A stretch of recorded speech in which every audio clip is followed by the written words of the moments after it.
바람과 함께 사라지다. 마가렛 미첼. 구독, 좋아요, 알림 설정, 댓글은 여러분께서 하니슬립을 사랑해 주시는 4가지 방법입니다. 1864년 5월이 왔다. 봉우리 지는 꽃들조차 시들어버리는 덥고 건조한 5월이었다. 샤만 장군이 이끄는 북군은 또다시 애틀랜타의 북서쪽 100마일, 달턴 위쪽에 있는 조지아에 진주해 있었다. 조지아와 테네시 사이의 경계선 근처에서 곧 대접전이 벌어질 것이라는 소문이 있었다. 북군은 애틀랜타와 테네시 및 서부의 여러 주를 연결하는 서부 대서양 철도 공격을 위해 집결하고 있었다. 이 철도는 지난 가을 남부군이 치카모가에서 승리를 거두기 위해 공격 점령했던 바로 그 선로였다. 그러나 대부분의 애틀랜타 사람들은 달턴 근처에서 전쟁이 있을 것이라는 소문에 불안해하지는 않았다. 북군이 집결하고 있는 곳은 치카모가 전선에서 남동쪽으로 불과 몇 마일밖에 떨어져 있지 않은 곳이었다. 그들이 언젠가 그 지방의 산길을 돌파하려고 했을 때 바로 그곳에서 격퇴를 당했으며 또다시 격퇴될지도 몰랐다. 애틀랜타 사람들과 모든 조지아 사람들은 북군을 주 경계선 안에 오래 붙들어 두는 것이 조 존스턴 장군이 거느리는 남군에게 아주 유리하다는 것을 알고 있었다. 조 장군과 그 부대는 한 사람의 북군이라도 달턴 남쪽으로는 침입하지 못하게 할 것이다. 이는 조지아가 소란스럽지 않게 제 기능을 발휘할 때에만 가능한 것이었다. 아직 전쟁의 피해를 입지 않은 조지아는 남군에게는 광활한 곡창이었고 기계 공장이었으며 창고였다. 군대에서 쓰는 대부분의 탄약과 무기, 면모류가 바로 여기에서 제조되었다. 애틀랜타와 달턴 사이에는 대포 제조 공장과 그 밖에 갖가지 공장이 있는 롬이라는 읍과 리치먼드 이남에서 제일 큰 공장이 있는 에토아와 엘러투너 같은 읍이 끼어 있었다. 그리고 애틀랜타에는 피스톨, 마구, 천막, 탄약을 제조하는 공장뿐만 아니라 남부에서 제일 가는 아변 공장이며 주요 철도의 부속 공장과 대규모의 병원들이 있었다. 그리고 이 애틀랜타에는 남군의 생명선이라고도 할 수 있는 내 철도의 연결점이 있기도 했다. 그러므로 어느 누구도 특별히 걱정하지는 않았다. 결국 달턴은 테네시 근처 위쪽으로 먼 곳에 있었기 때문이다. 3년 동안 테네시에는 전투가 있었기 때문에 그 주를 거의 버지니아나 미시시피 강만큼 멀리 떨어져 있는 전선처럼 여기고 있었다. 게다가 북군과 애틀랜타 사이에는 조 장군과 그의 군대가 있었는데 스토널 잭슨이 죽은 지금에 와선 리 장군 다음가는 존스턴 장군보다 더 위대한 장군은 없다는 것을 누구나 알고 있었다. 어느 무더운 5월 저녁 피티고무댁 베란다에서 미드 박사는 존스턴 장군이 산속에 철벽처럼 버티고 서 있으므로 애틀랜타는 조금도 두려워할 필요가 없다고 덧붙여 말했는데 이는 그 문제에 대한 시민들의 견해를 요약한 것이었다. 황혼 속에서 조용히 의자를 흔들면서 땅거미 속에서 신비하게 움직이고 있는 그 계절의 첫 번째 반딧불을 지켜보며 앉아있는 모든 사람들의 마음속에는 고뇌가 있기 때문에 그들은 제각기 다양한 감정을 지니고 그가 말하는 것을 듣고 있었다. 미드 부인은 필의 팔에 손을 올려놓고는 의사의 말이 진실이기를 바라고 있었다. 만일 전쟁이 좀 더 가까이 다가온다면 필도 전쟁에 나가지 않으면 안 된다는 것을 그녀는 알고 있었다. 필은 이제 16세가 되었고 향토 방위군에 들어가 있었다. 게티즈버그에서 돌아온 이후 줄곧 얼굴이 창백하고 눈도 움푹 들어간 파니 엘싱은 이 몇 달 동안 지칠 대로 지쳐버린 그녀의 마음에 구멍을 뚫어놓은 잔인한 전경들, 즉 메릴랜드까지의 길고 괴로운 후퇴를 하는 동안 빗속에 덜커덩거리는 소달구지 위에서 죽어가는 댈러스 맥쿨루어 중위에 대한 생각을 하지 않으려고 노력하고 있었다. 캐리 애슈번 대위는 또다시 자신의 사용할 수 없는 팔이 저주스러웠다. 게다가 그가 스칼렛에게 한 구혼이 벽에 부딪혔다는 생각에 우울해졌다. 애슐리 윌크스가 포로가 되었다는 소식이 전해진 이후 줄곧 그러한 상태에 있었는데 스칼렛과 그 사건 사이에서 어떤 관계가 있는지 그는 도무지 이해할 수가 없었다. 스칼렛과 멜라니는 일이 바쁘거나 다른 사람과 대화를 하느라 정신이 다른 데 팔렸을 때를 제외하고는 항상 같은 모습으로 둘 다 애슐리를 생각하고 있었다. 멜라니는 계속해서 엄습해오는 두려움을 뿌리치면서 그가 죽었을 리가 없어. 나는 그것을 잘 알아. 만일 그가 죽었다면 내가 느꼈을 거야. 라고 스스로에게 말했다. 레트 버틀러는 맵시 있는 장화를 신은 긴 다리를 아무렇게나 포개고 거무스름한 얼굴에 왠지 멍한 표정을 지은 채 그늘진 곳에 축 늘어져 있었다. 그의 팔 안에서는 웨이드가 조그마한 손에 깨끗하게 뜯어낸 새의 가슴뼈를 쥔 채 기분 좋게 잠들어 있었다. 스칼렛은 레트를 초대했을 때에만 웨이드를 늦게까지 있도록 내버려 두었다. 낯을 가리는 이 아이가 그만은 잘 따르고 있었고 또 이상하게도 레트 역시 웨이드를 몹시 좋아하는 것 같았다. 스칼렛은 아이가 곁에 있는 것이 귀찮았지만 웨이드는 레트의 팔에 안기면 언제나 얌전해졌다. 피티 고모는 만찬에서 먹은 수탉 고기가 너무 질겼기 때문에 트림을 참느라 애쓰고 있었다. 그날 아침 피티 고모는 그 수탉을 죽여서 그놈이 나이 들어 오래전에 잡아먹힌 암탉을 그리워하기 전에 잡아먹는 것이 더 좋겠다는 슬픈 결론에 이르렀다. 여러 날 동안 수탉은 너무 지쳐 울어댈 기운도 없어 빈 닭장 속에 축 늘어져 있었다. 피티 고모는 그 수탉을 즐긴다는 생각에 양심의 가책을 받았으나 그녀의 많은 친구들이 오랫동안 닭고기 맛을 보지 못했다는 생각이 들자 그들 모두를 만찬에 초대하자는 제안을 했다. 벌써 임신 5개월째인 멜라니는 여러 주 동안 사람들 앞에 나가거나 손님을 초대한 적이 없었기 때문에 고모의 제안에 깜짝 놀랐다.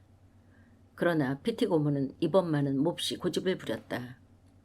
이 수탉을 혼자서만 먹는다는 것은 너무 이기적이며 멜라니가 치마의 맨 위쪽 버팀살대를 조금만 높이면 아무도 알지 못할 것이며 그렇게 하지 않아도 원래 가슴이 납작하므로 괜찮다고 주장했다. 하지만 고모님, 저는 아무도 만나고 싶지 않아요.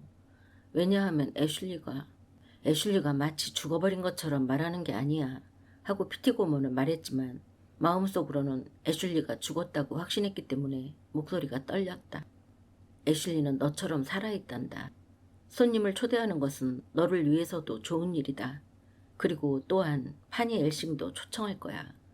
엘싱 부인이 나에게 어떻게 해서든지 파니를 명랑하게 만들어 그녀가 사람들과 만날 수 있게 해달라고 간청했단다.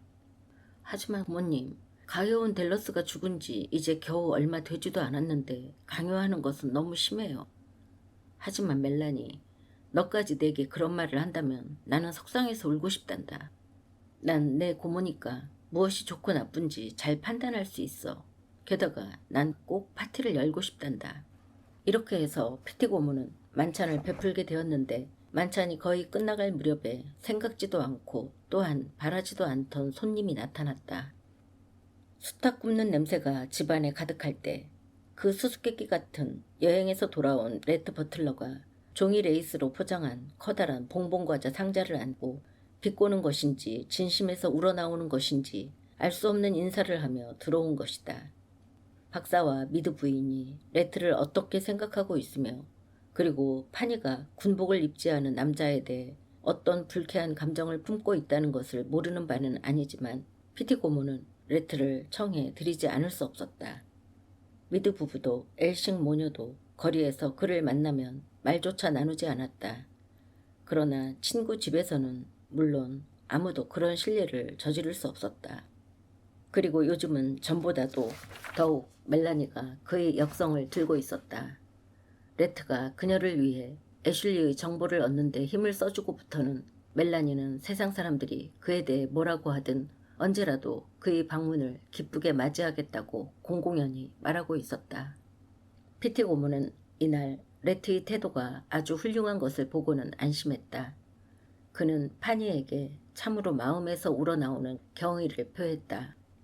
그래서 그녀조차 그에게 미소를 보내게 되어 만찬은 훌륭하게 진행되었다.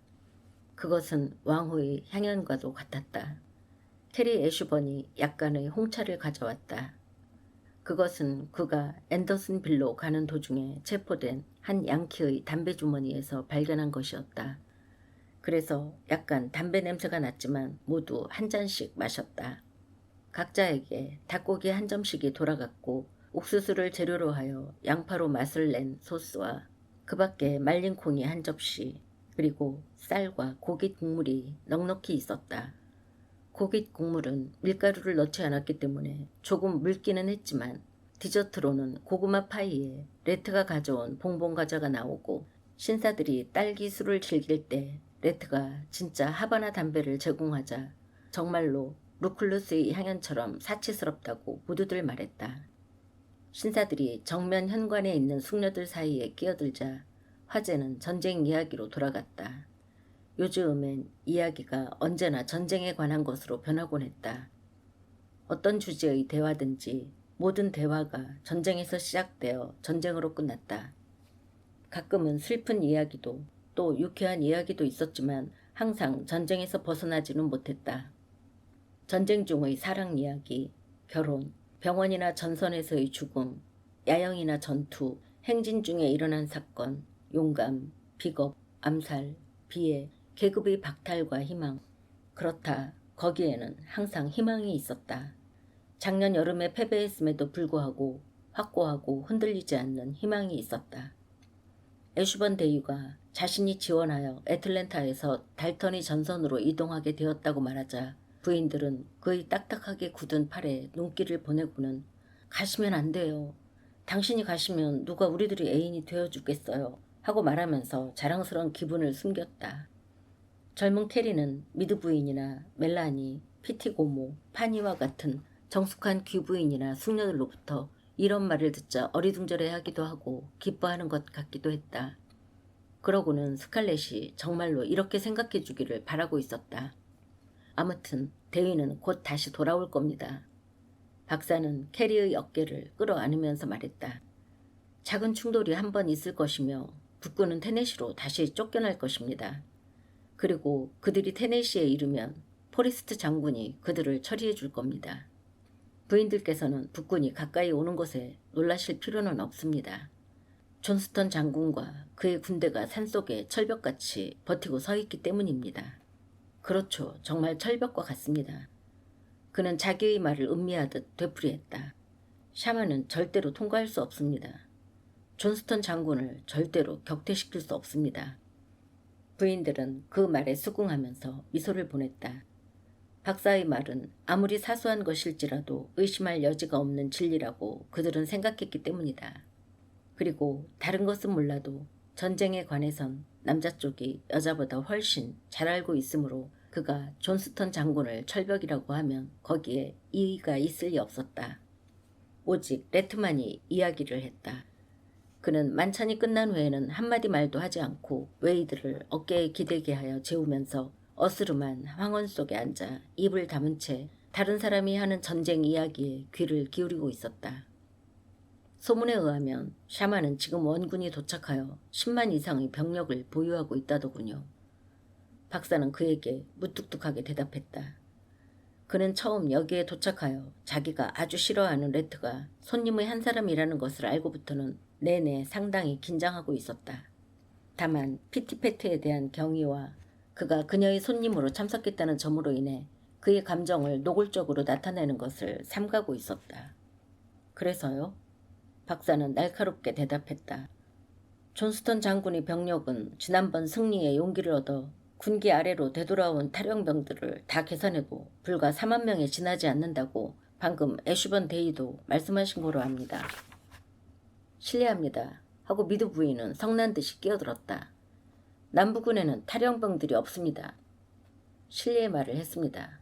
레트는 경멸하는 듯한 겸손한 태도로 말했다. 제 말은 원대로 돌아가는 것을 잊은 휴가병이나 부상 후 6개월이 지난 후에도 아직 집에 남아 이전의 직업이나 봄 농사에 종사하고 있는 부상병 같은 수천 명의 사람들을 지칭하는 것입니다. 그의 눈이 번뜩였다. 미드 부인은 성을 발끈 내며 입술을 깨물었다. 스칼렛은 레트가 미드 부인을 멋지게 한번 공격했기 때문에 그녀의 냉랭한 모습을 보자 웃음이 나올 뻔했다. 헌병에게 잡혀 군대로 되돌아가지 않으려고 늪지대나 산속으로 피해 다니는 병사의 수가 수백 명이나 되었다. 그들은 부자가 일으키고 가난뱅이가 싸우는 전쟁이라고 공공연히 말하는 사람들로 그들보다 더욱 많은 것은 원대의 명부에는 엄연히 탈영병이라고 적혀 있으면서도 영원히 도망할 의사는 없는 사람들이었다. 그들은 벌써 3년 동안 헛되이 휴가만을 기다리고 있었는데 기다리고 있는 동안 떠듬떠듬 서투른 필체로 쓴 고향에서 온 편지를 받았던 것이다. 우리들은 굶주리고 있어요.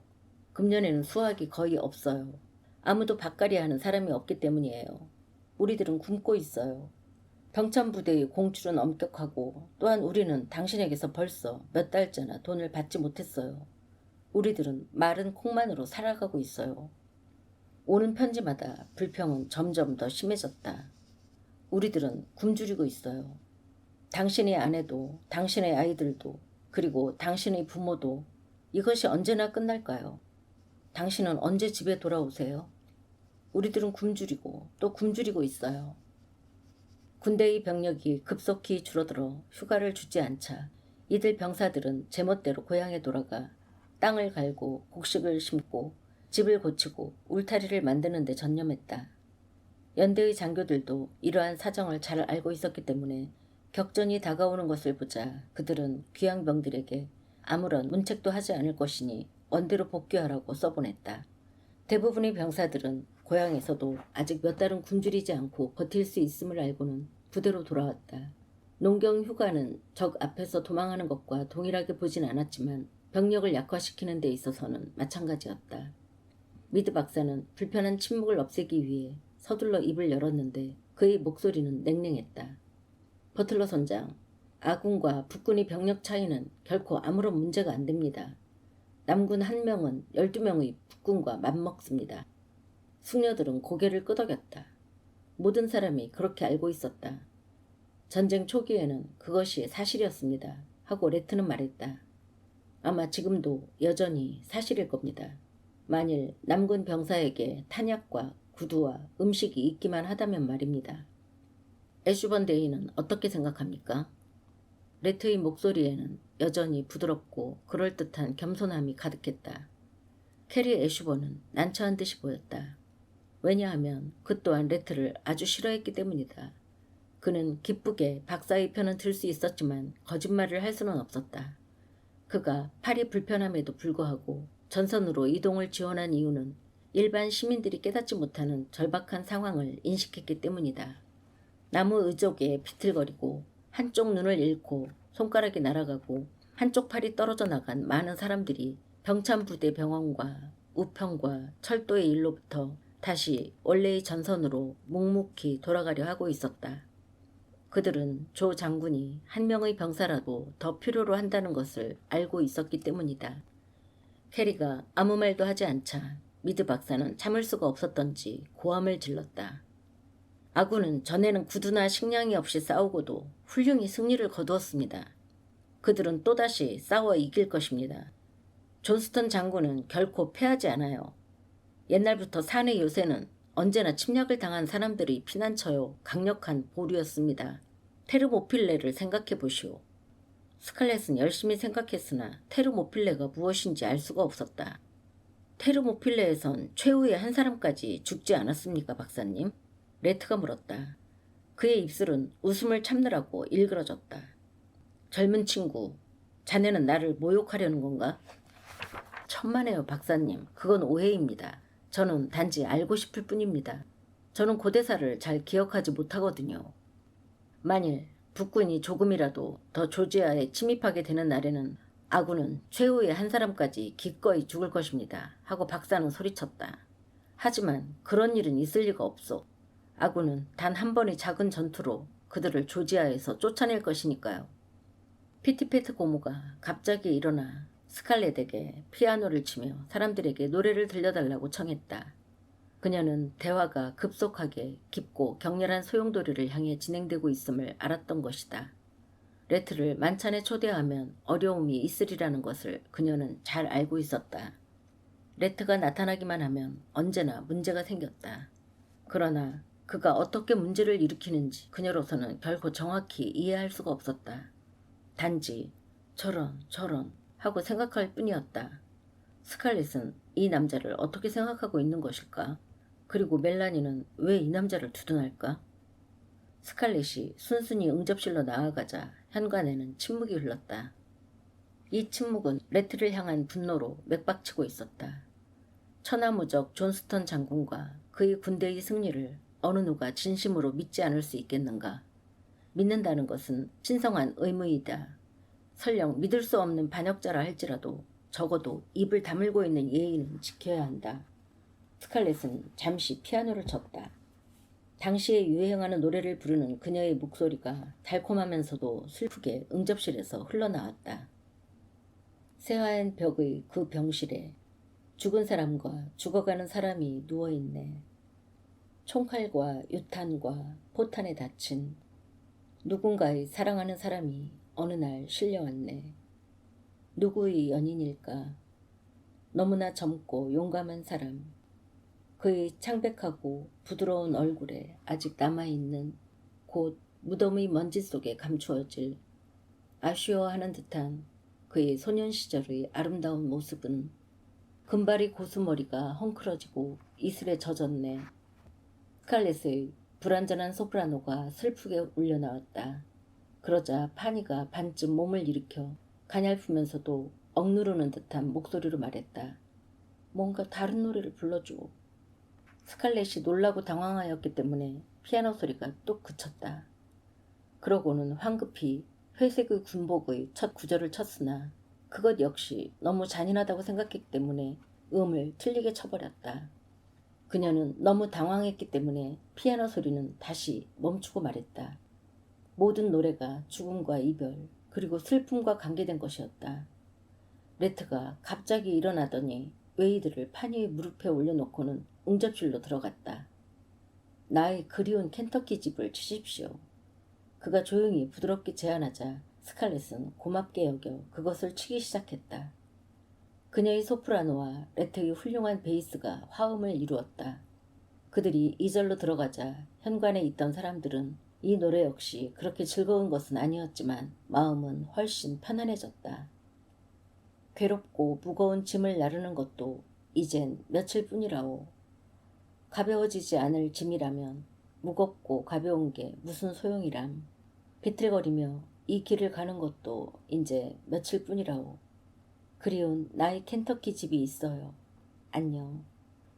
미드 박사의 예언은 지금까지는 모두 맞았다. 존스턴은 100마일가량 떨어진 달턴 위쪽 산속에 철벽처럼 버티고 서 있었다. 그가 너무나 확고히 버티고 서 있어서 애틀랜타로 향하는 골짜기를 내려가려는 샤만의 욕구에 호되게 반격을 했기 때문에 마침내 북군은 후퇴하여 스스로 작전을 다시 세웠다. 그들은 직접적인 공격으로는 남군의 수비군을 파괴할 수 없었기 때문에 밤을 이용하여 반원으로 산길을 행진하여 존스턴 부대 뒤로 다가가 달턴에서 15마일 남쪽에 있는 레사카에서 철도를 차단하려고 했다. 그 중요한 두 철도가 위험에 처하자 남군은 그들이 필사적으로 방어했던 진지를 버리고 별빛 아래 지름길을 이용하여 레사카까지 강행군을 했다. 북군이 언덕에서 떼지고 나와 그들을 습격할 때에도 남군은 도리어 달턴에 있을 때처럼 흉벽에 몸을 숨기고 대포를 비치하고 총검을 번득이며 기다리고 있었다. 그러나 달턴에서 호송되어 온 부상병을 통해 존스턴 부대의 레사카까지의 후퇴가 왜곡되어 전해지자 애틀랜타 사람들은 놀라고 약간 동요되었다. 그것은 마치 북서쪽에 나타난 작고 검은 구름, 여름이 폭풍을 알리는 첫 번째 검은 구름과도 같았다. 북군을 18마일이나 조지아로 침입하게 하다니 장군은 무슨 생각을 하고 있는 것인가. 미드 박사가 말했듯이 산은 천연의 요새이다. 어째서 조 장군은 북군을 그 천연의 요새에서 막아내지 못했을까. 존스턴 장군은 레사카에서 필사적으로 싸워 북군을 또다시 격퇴했다. 그러나 샤만 장군은 똑같은 측면 운동을 이용하여 거대한 그의 군대를 다른 반원으로 우회시켜 우스타노라 강을 건너 다시 남군의 배후에 있는 철도를 공격했다. 또다시 회색 군단은 그 철도를 보호하기 위해 붉은 참호에서 빠르게 불려나갔다. 그러고는 잠을 자지 못해 피곤하고 행군과 전투로 인해 지치고 항상 굶주리면서 그들은 다시 한번 골짜기를 빠르게 행군해 내려갔다.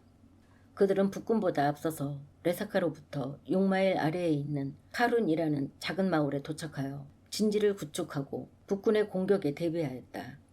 공격이 시작되고 맹렬한 격전이 있은 후 북군은 다시 격퇴되었다. 남군 병사들은 지쳐서 팔을 베고 누워 휴식만을 원했다. 그러나 쉴 시간은 없었다. 샤만 장군은 넓은 범위로 돌아 그들 주변으로 한 발 한 발 끈질기게 다가왔으므로 철도를 지키기 위해 다시 후퇴하지 않을 수 없었다. 남군 병사들은 졸면서 행군을 했다. 너무나 피로하여 아무것도 생각할 수가 없었다. 그러나 생각할 힘이 있을 때에는 여전히 조 장군을 믿었다. 그들은 후퇴하고 있는 것은 알았지만 격퇴당한 것은 아니라고 생각하였다. 그들은 그들이 진지를 지키고 샤만 장군의 측면 작전을 파괴시킬 만한 병력이 충분치 않았다. 그들은 북군이 버티고서 싸우기만 하면 언제나 그들 북군을 무찌를 수 있었고 또 무찔러 왔다. 이 후퇴의 결과가 어떻게 될 것인지는 아무도 몰랐다. 그러나 조 장군은 자기가 무엇을 하고 있는지 알고 있었기 때문에 그들에겐 그것만으로 충분했다. 조 장군은 뛰어난 솜씨로서 후퇴를 지휘했기 때문에 남군이 소수의 병력을 잃은 데 비해 북군은 훨씬 많은 전사자나 포로가 생겨났다. 남군은 한 대의 마차도 잃지 않았고 단지 대포 4문만을 잃었을 뿐이다. 게다가 그들은 후방의 철도도 잃지 않았다. 샤만은 정면 공격, 기병 기습, 우회 작전 등 모든 시도를 다 해보았지만 철도에는 손가락 하나 댈 수 없었다. 철도, 애틀랜타를 향해 태양이 비치는 계곡을 굽이굽이 달리고 있는 그 가느다란 철도는 여전히 그들 남군의 것이었다. 병사들은 별빛 아래 희미하게 빛나는 철도가 보이는 곳에서 잠을 자기 위해 누웠다. 그리고 그들이 죽을 때에도 그들의 흐려진 눈에 어리는 마지막 광경은 뜨겁게 내리쬐는 태양 아래 강렬하게 번쩍이는 철도였다. 후퇴하며 계곡을 내려가는 그들 앞에는 피란민 행렬이 밀려 내려가고 있었다. 농장주도, 빈농도, 부자도, 가난뱅이도, 백인도, 흑인도, 여자도, 어린애도, 노인도, 죽어가는 환자도, 불구자도, 부상자도, 해산달이 다가온 임산부도, 기차나 도보나 말이나 마차 혹은 트렁크며 살림살이를 가득 실은 짐수레를 타고 애틀랜타로 향하는 도로를 가득 메웠다. 후퇴하는 부대보다 5마일 앞서서 피란민들이 가고 있었다. 그들은 레사카나 칼훈, 킹스턴 등에서 잠시 발을 멈추고는 북군이 다시 격퇴되어 그들이 고향으로 돌아갈 수 있도록 빌면서 좋은 소식을 기다렸다. 그러나 태양이 비치는 그 길을 다시 돌아갈 기회는 오지 않았다.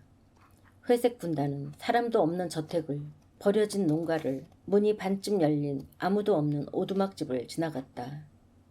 여기저기 몇 사람의 억센 여인들이 몇몇의 겁에 질린 노예들과 함께 남아 군인들에게 힘을 북돋워 주기 위해 도로로 나와 목이 마른 사람들에게는 우물물을 길어다주고 부상자에게는 붕대를 감아주고 죽은 사람은 그들의 가족 묘지에 묻어주었다.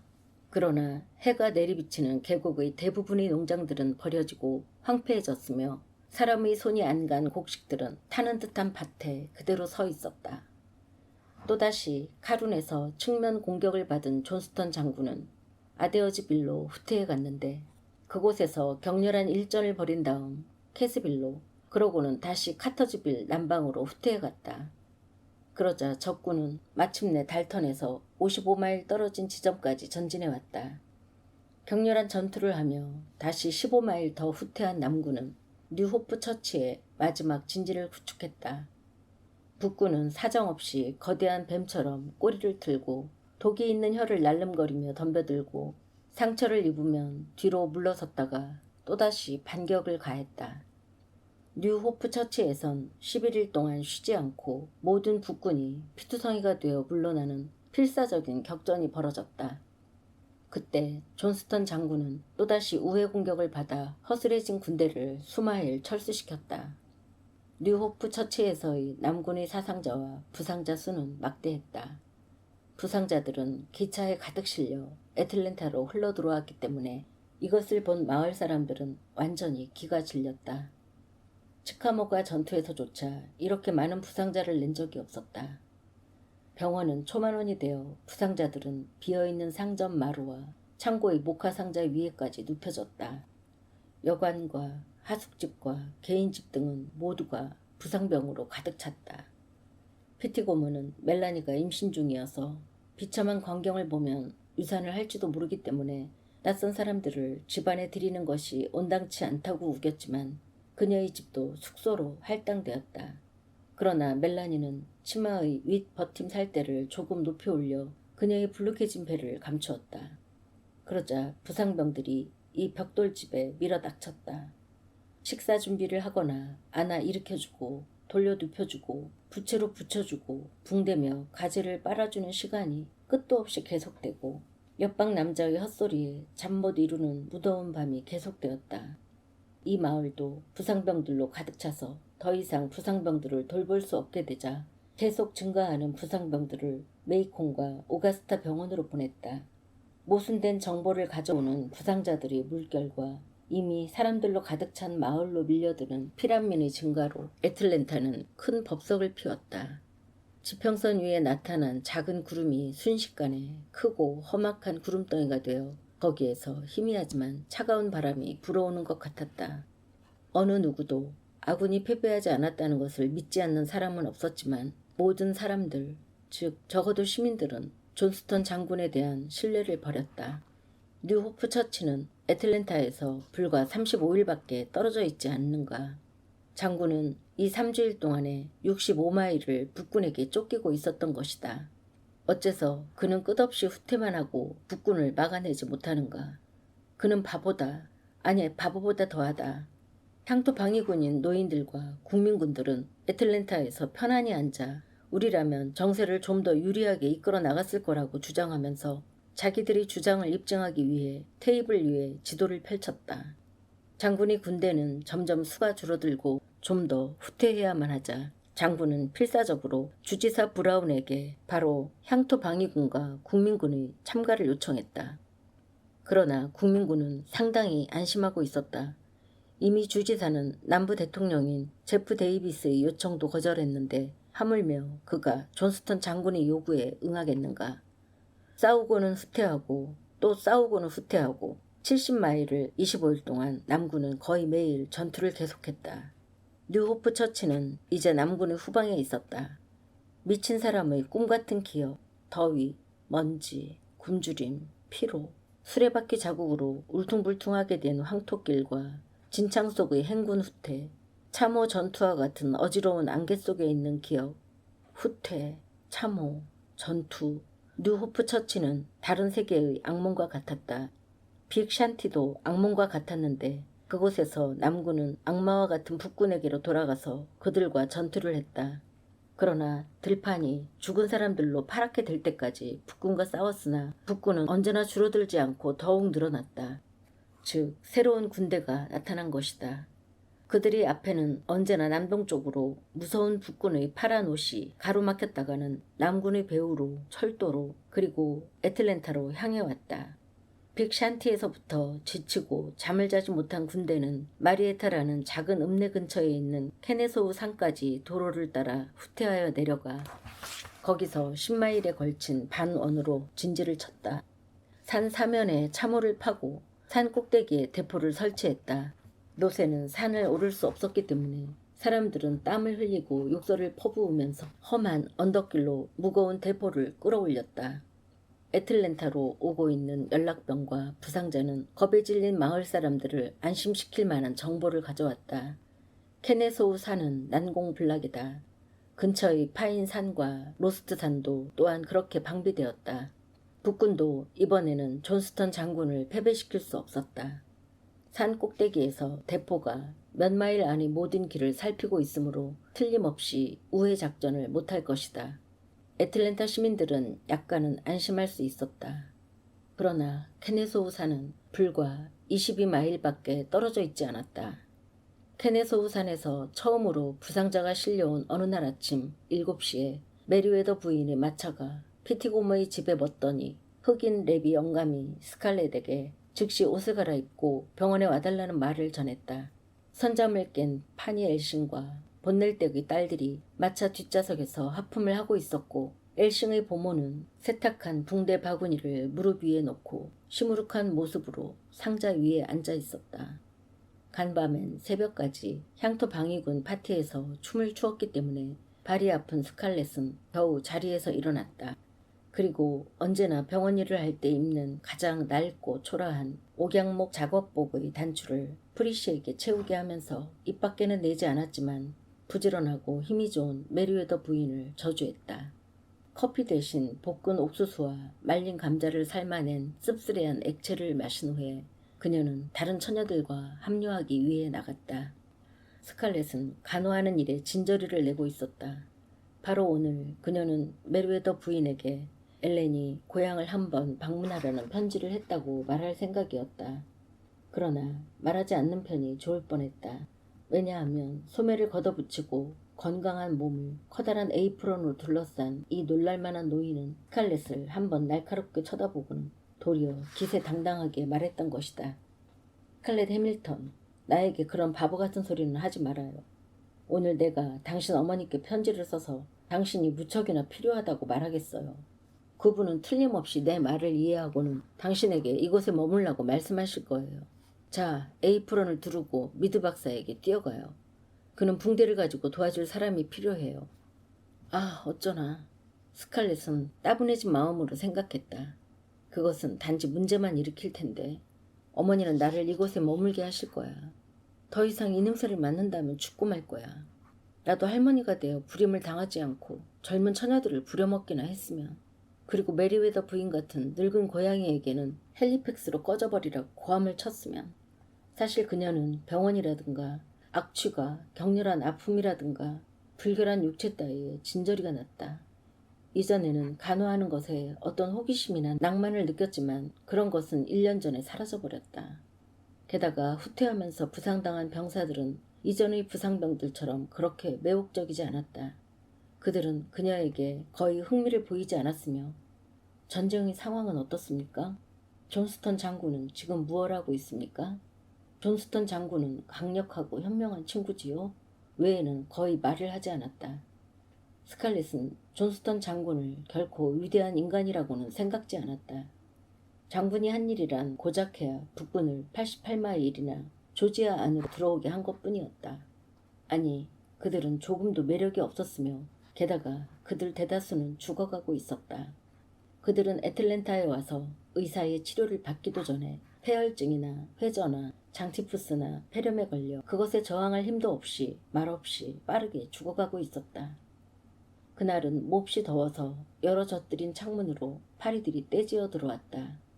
이 파리들은 크고 느린 파리였지만 육체의 고통보다 더 사람들이 원기를 꺾어 놓았다. 그녀의 주위에 악취와 고통의 밀물이 점점 높아졌다.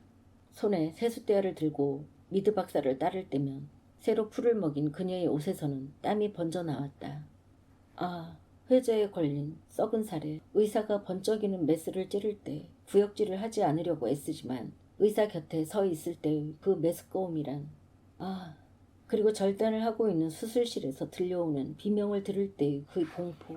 그리고 만신창이가 되어 의사가 오기만을 기다리는 사람들.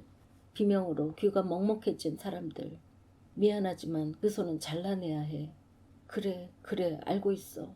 하지만 보라고, 이 빨간 줄들을 봐. 그것들을 잘라내야만 해. 라는 끔찍한 말을 기다리고 있는 긴장되고 창백한 얼굴을 보았을 때의 어쩔 수 없는 구토증과 가련한 생각. 지금은 클로로포름이 매우 딸리고 있기 때문에 최악의 절단을 위해서만 사용되었고, 모르핀은 값비싼 것이기 때문에 죽어가는 사람의 괴로움을 덜어주기 위해서만 사용될 뿐 고통을 당하는 살아있는 사람에게는 사용되지 않았다. 키니네나 요드는 전혀 없었다. 정말이지 스칼렛은 그 일에 진저리가 났다. 그래서 그날 아침은 멜라니처럼 임신을 했다고 하고 도망치고 싶었다. 그것은 요즘에 와서 간호를 하지 않고도 사회적으로 받아들여질 수 있는 유일한 구실이기 때문이다. 정오가 되자 스칼렛은 에이프런을 벗고 메리웨더 부인이 호리호리한 산악지방 출신의 글씨를 못 쓰는 사람을 위해 편지를 대필하느라 바쁜 틈을 타서 병원에서 살짝 빠져나왔다.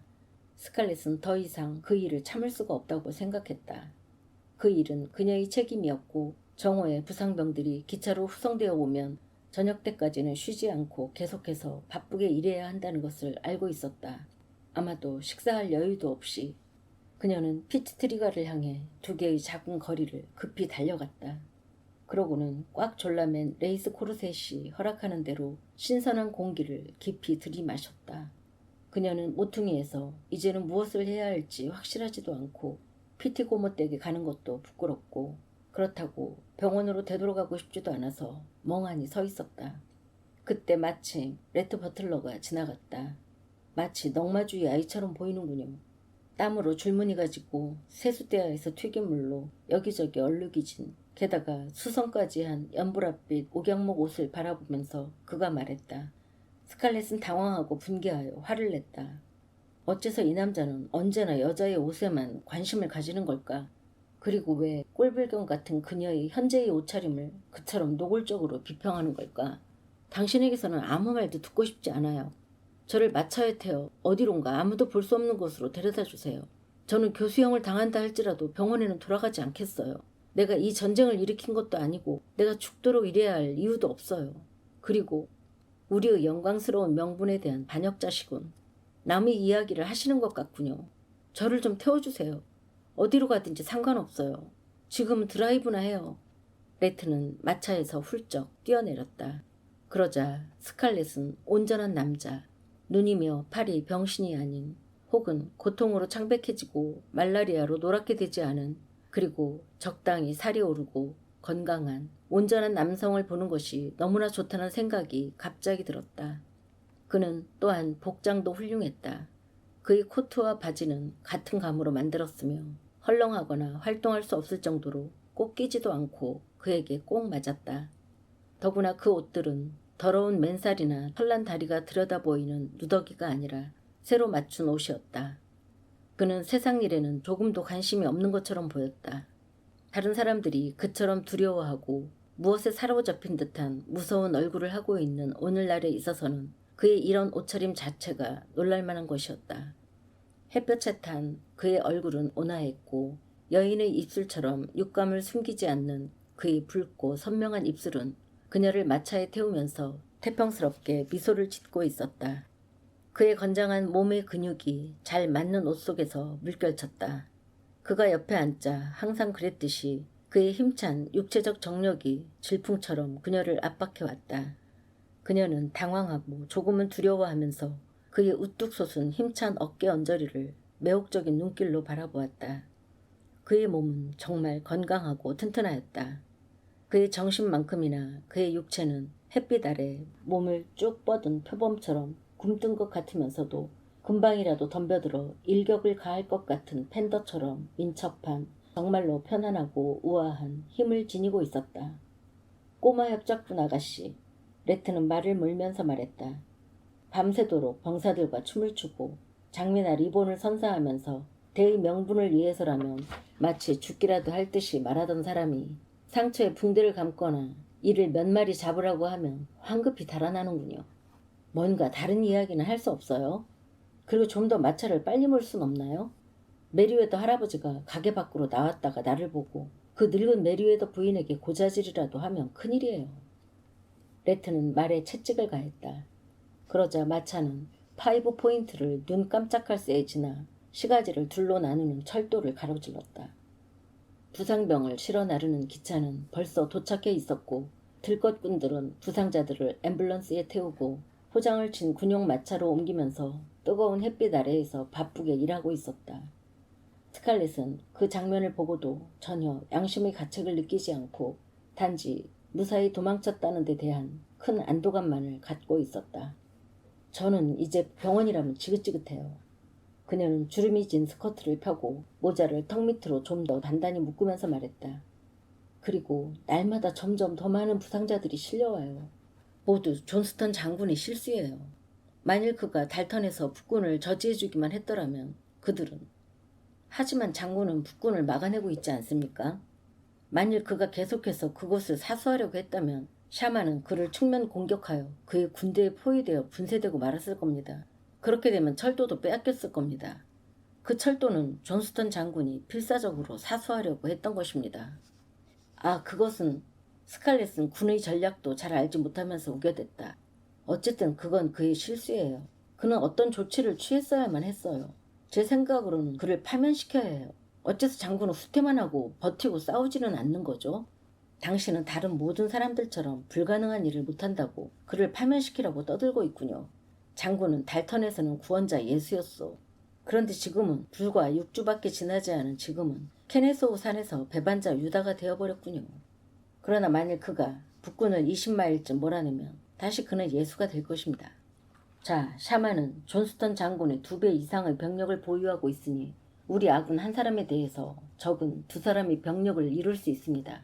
그러니 존스턴은 한 사람의 병사도 이룰 수 없지요. 그는 결국 구원병을 요구해 왔소. 그가 얻은 구원병은 무엇입니까? 조 브라원의 사병들입니다. 그들이 무슨 도움이 되겠습니까? 국민군이 정말로 수집되는 건가요? 향토 방위군도요? 저는 듣지 못했는데 당신은 어떻게 아시죠? 뜬 소문이지요. 오늘 아침 밀리지빌에서 온 기차에서 그런 소문이 퍼졌지요. 국민군과 향토 방위군은 둘 다 존스턴 장군을 지원하기 위해 출정할 것입니다. 그렇게 되면 브라운 주지사의 눈치만 살피는 녀석들은 마침내 초연 냄새를 맡아야 할 것 같으니 추측건대 그들 대다수는 무척이나 놀랄 것입니다. 사실 그들은 전쟁터로 나가리라고는 결코 생각지 않았으니까요. 주지사는 그렇게 되지 않을 것이라고 약속한 거나 다름없지요. 그들은 주지사에게 속은 겁니다. 주지사는 제프 데이비스 대통령의 말조차도 반대하고 그들을 버지니아로 보내지 않았으니 그들은 출정하지 않으리라 생각했겠지요. 그때 그들은 자기네는 주를 지키는 데 필요하다고 말했지요. 그런데 전쟁이 바로 그들이 뒤뜰까지 왔습니다. 그들이 정말로 자기 주를 지키기 위해 총을 잡을 것이라고 누가 감히 생각이나 했겠습니까? 어머나, 당신은 어떻게 웃을 수가 있지요? 잔인한 분이로군요. 향토 방위군에 들어있는 노인들과 어린 소년들을 생각해보세요. 그래요. 필 미드 같은 어린 소년도 가야 하고 메리웨더 할아버지도 헨리 해밀턴 숙부님도 가야만 해요. 나는 어린 소년들이나 멕시코에서 살아남은 용사들을 말하는 게 아니오. 내가 말하고 있는 것은 훌륭한 군복을 입고 칼을 휘두르고 싶어하는 윌리 기넘 같은 용감한 청년을. 그리고 당신도. 이봐요. 그런 말은 조금도 나를 기분 나쁘게 하지 않아요. 나는 군복도 입지 않았고 칼도 갖고 있지 않소. 그리고 남군의 운명 같은 것은 나와는 아무 상관이 없어요. 게다가 나는 그런 것 때문에 향토 방위군이나 군대 같은 데 들어가 앞잡혀 죽고 싶지는 않소. 나는 웨스트포인트 사관학교에서 내 여생 동안 내가 해야 할 일에 대해 충분히 배웠소. 하지만 존스턴 장군에게 행운이 있기를 바랍니다.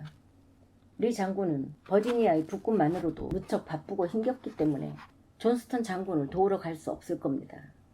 그러니 장군이 얻을 수 있는 것이라곤 조지아 국민군 밖에는 없지요. 장군은 훌륭한 전략가이기 때문에 좀 더 우대받을 가치가 있습니다. 그는 언제든지 북군보다 먼저 목적지를 점령하지요. 그러나 철도를 지키고자 한다면 계속해서 후퇴해야만 할 것입니다. 그러나 내 말에 유의하십시오. 만일 북군이 그를 산악지대에서 이곳 평지로 몰아낸다면 그는 격퇴되고 말 것입니다. 이 근방이라뇨? 스칼렛은 외쳤다. 북군이 이곳까지는 결코 오지 못할 것이라는 것을 당신도 잘 알고 계시잖아요. 케네소우는 불과 22마일밖에 떨어져 있지 않소. 내기를 해도 좋습니다. 레트, 거리 저편을 보세요. 저 많은 사람들. 군인들은 아닌 것 같은데 도대체 무슨 일일까요? 어머, 검능이에요. 거리 저편에서는 붉은 흙먼지가 다가오고 있었고 그 먼지 구름 속에서는 많은 사람들이 발소리와 찬송가를 부르는 목소리가 크고 거친 100명 이상의 흑인들이 목소리가 들려왔다. 레트는 길가 쪽으로 마차를 몰았다. 스칼렛은 신기한 듯 땀투성이가 된 흑인들을 바라보았다. 그들은 곡괭이와 삽을 어깨에 메고 장교 한 명과 기장을 달고 있는 한 패의 공병대들이 감독하는 가운데 행진해 오고 있었다. 도대체 무슨 일일까요? 그녀는 또 말했다. 그때 그녀의 눈에 맨 앞에서 노래하고 있는 한 흑인의 모습이 보였다. 그는 키가 거의 6피트 반이나 되는 거인으로 흑단처럼 까만 데다 마치 맹수와 같이 날쌘 동작으로 걸어오고 있었다. 그는 흰 이를 드러내고 자 가자 모세 하고 노래를 부르며 그 집단을 이끌고 있었다. 테라의 흑인 우두머리인 빅샘을 제외하고는 그렇게 큰 키에 목소리를 낼 만한 흑인은 없었다. 그런데 빅샘이 고향에서 이렇게 먼 곳까지 와서 대체 무엇을 하는 것일까? 특히 지금 테라에는 농장을 관리할 사람이 없어 제랄드의 오른팔인 그가 없으면 힘들 텐데. 그녀가 좀 더 자세히 보려고 의자에서 반쯤 일어났을 때 그 거인도 그녀의 모습을 알아보고는 그의 검은 얼굴을 흔들며 기쁜 듯이 빙긋 웃었다. 그는 발걸음을 멈추고 삽을 내려놓으며 가장 가까이에 있는 흑인들에게 다음과 같이 이르고는 곧장 그녀 쪽으로 달려왔다. 야 신난다 스칼렛 아가씨야. 이봐 라이지, 포슬, 프로펫 저기 스칼렛 아가씨가 계셔. 대열이 흩어졌다. 모두들 이를 드러내고 웃으면서 멈추어 섰다. 빅샘은 3명의 다른 커다란 흑인들을 거느리고 길을 가로질러 마차 쪽으로 뛰어왔다. 그 뒤를 장교가 소리치며 쫓아왔다. 대열로 돌아가. 이봐. 대열로 돌아가라는데 들리지 않아? 해밀턴 부인이시군요. 안녕하십니까 부인. 버틀러 씨도 계시는군요. 폭동과 명령 위반을 선동하면 곤란합니다. 아시겠지만 오늘 아침 이 친구들 때문에 상당히 애를 먹었습니다. 오 렌달데이님 그들을 꾸짖지 마세요. 그들은 우리 집 사람들이에요. 이 사람은 테라의 감독인 빅샘이고 엘라이자와 아포슬과 프로펫이에요. 그들은 나와 이야기를 해야만 해요. 모두들 잘 있었어? 그녀는 그들 모두와 악수를 했다.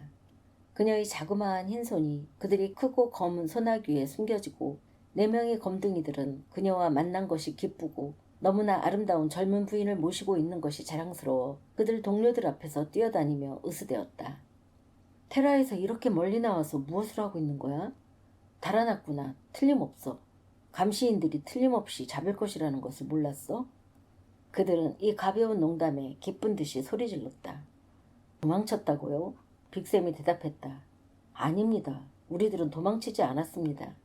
우리 4사람은 테라에서 제일 크고 힘이 세기 때문에 끌려온 겁니다. 그는 자랑스러운 듯이 흰 이를 드러내었다. 특히 저는 노래를 잘하기 때문입니다. 프랭크 케네디 어른께서 저희를 데리러 오셨습니다. 하지만 어째서 빅샘? 스칼렛 아가씨 아직 못 들으셨어요? 저희는 북군이 쳐들어왔을 때 백인들이 숨을 참호를 파러 왔습니다. 렌달 데이와 마차 안에 있는 이들 2사람은 참호에 대한 이런 순진한 설명을 듣고는 웃음을 터뜨렸다. 물론 제랄드 나리께선 제가 없으면 농장 일을 할 수 없다고 화를 내셨지만 엘렌 마님은 그를 데려가세요 케네디 씨. 우리보다는 남군에게 빅샘이 더 필요할 거예요 라고 말씀하셨답니다. 그리고 제게 $1를 주시면서 백인들이 하는 말을 잘 들으라고 하셨습니다. 그래서 우리는 여기에 왔습니다. 이 일이 모두 어떻게 된 거예요? 렌달데이님? 아주 간단합니다. 우리는 참호를 더 파서 애틀랜타 유세들을 튼튼히 해놓아야 합니다. 그런데 장군은 전선에서 이 일을 할 사람들을 모을 수 없습니다. 그래서 농장에서 일하고 있는 힘센 검둥이들을 징발하고 있는 것입니다. 하지만 차가운 공포가 잠시 스칼렛의 가슴속에서 고동치기 시작했다. 참호를 몇 마일이나 더 파야 하는 것일까? 어째서 그들은 더 많은 참호가 필요한 것일까? 벌써 작년에 시 중앙에서 1마일밖에 떨어져 있지 않은 애틀랜타 주변에는 대포 참호가 있는 거대한 보루가 쭉 만들어졌는데 이들 거대한 토목공사는 참호로 연결되고 몇 마일에 걸쳐 그 시를 완전히 둘러싸고 있었다. 그런데도 참호를 더 파야 한다니. 하지만 어째서 우리는 이미 많은 참호를 파놓았는데 또 파야만 하나요? 지금까지 판 것만도 다 필요하지 않을 텐데요. 확실히 장군은 현재의 참호는 시내에서 1마일밖에 떨어져 있지 않습니다. 렌달데이는 간단히 말했다. 그리고 안심하거나 안전하다고 생각하기에는 너무나 가까워요. 이번에는 좀 더 멀리까지 만들 겁니다.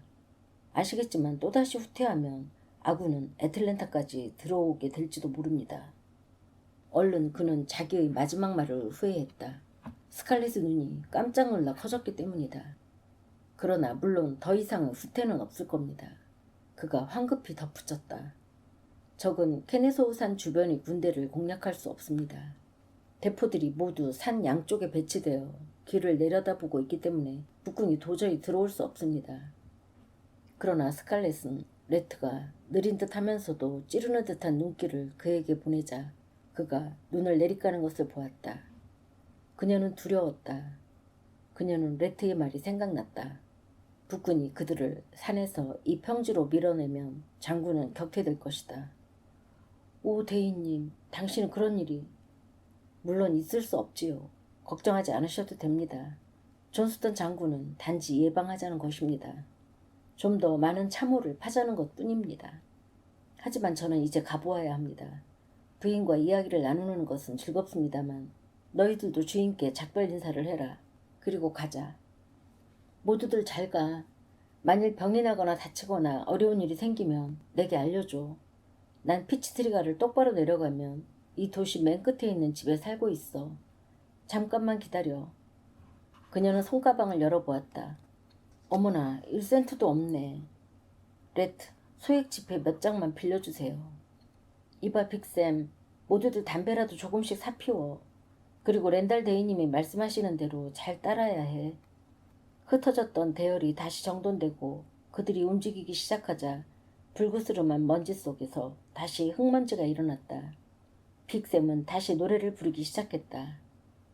가라 모세, 아득한 이집트 땅으로. 그리고 파라오에게 말하라. 우리 민족을 어서 해방하라고. 레트, 랜달데이는 거짓말을 했어요. 모든 남자들이 다 그렇듯이 우리 여자들이 기절할까봐 두려워서 우리에게 사실을 말하지 않으려고 해요. 그는 거짓말을 한 거지요? 오, 레트. 위험이 없다면 왜 그들이 새 참호를 파겠어요? 군대는 흑인들을 사용해야 할 만큼 사람들이 부족한가요? 레트는 말에게 소리를 질러 마차를 몰았다. 군대는 엄청날 정도로 사람들이 부족해요. 무엇 때문에 향토 방위군이 소집되었겠어요? 참호는 포위되었을 경우에 쓰려고 파는 겁니다. 장군은 여기에서 마지막 저항을 할 준비를 하고 있는 겁니다. 포위 공격. 오, 말을 돌려주세요. 집으로 돌아가겠어요. 테라로 곧 돌아가겠어요. 어디 아프십니까? 포위 공격. 하느님 맙소사. 포위 공격이라니. 전 포위 공격에 관해 들은 적이 있어요. 아버지는 한번 포위당한 적이 있지요. 혹은 할아버지였는지도 모르죠. 아버지가 제게 말씀하셨어요. 어떤 포위 공격이죠? 크로멜이 아일랜드를 점령했을 때의 드로에더에서의 포위 공격이에요. 먹을 것이 없어서 그들은 거리에서 굶어 죽었고 마침내는 고양이, 쥐, 바퀴벌레 같은 것까지도 먹었대요. 그들이 항복하기 전까지는 그것을 믿어야 할지 안 믿어야 할지 모르겠지만 사람 고기도 먹었대요. 그리고 크로멜이 입성하자 모든 여자들이 포위 공격이라니. 오 하느님. 당신은 지금까지 내가 본 젊은 여성 중에서 가장 잔인하고 무식하군요. 드로에다는 17세기 일이고 그때에는 당신 아버지가 있었을 리가 없습니다. 게다가 샤만은 크로멜과는 달라요. 아니에요. 그는 더 나빠요. 모두 그러던데요. 그리고 아일랜드 사람들이 포위당했을 때 먹었다는 색다른 고기는 개인적으로 나는 요즘 호텔에서 먹고 있는 음식보다는 집이 많은 맛있는 쥐고기를 더 먹고 싶습니다. 내 생각으로는 난 아무래도 리치먼드로 돌아가야 할 것 같습니다.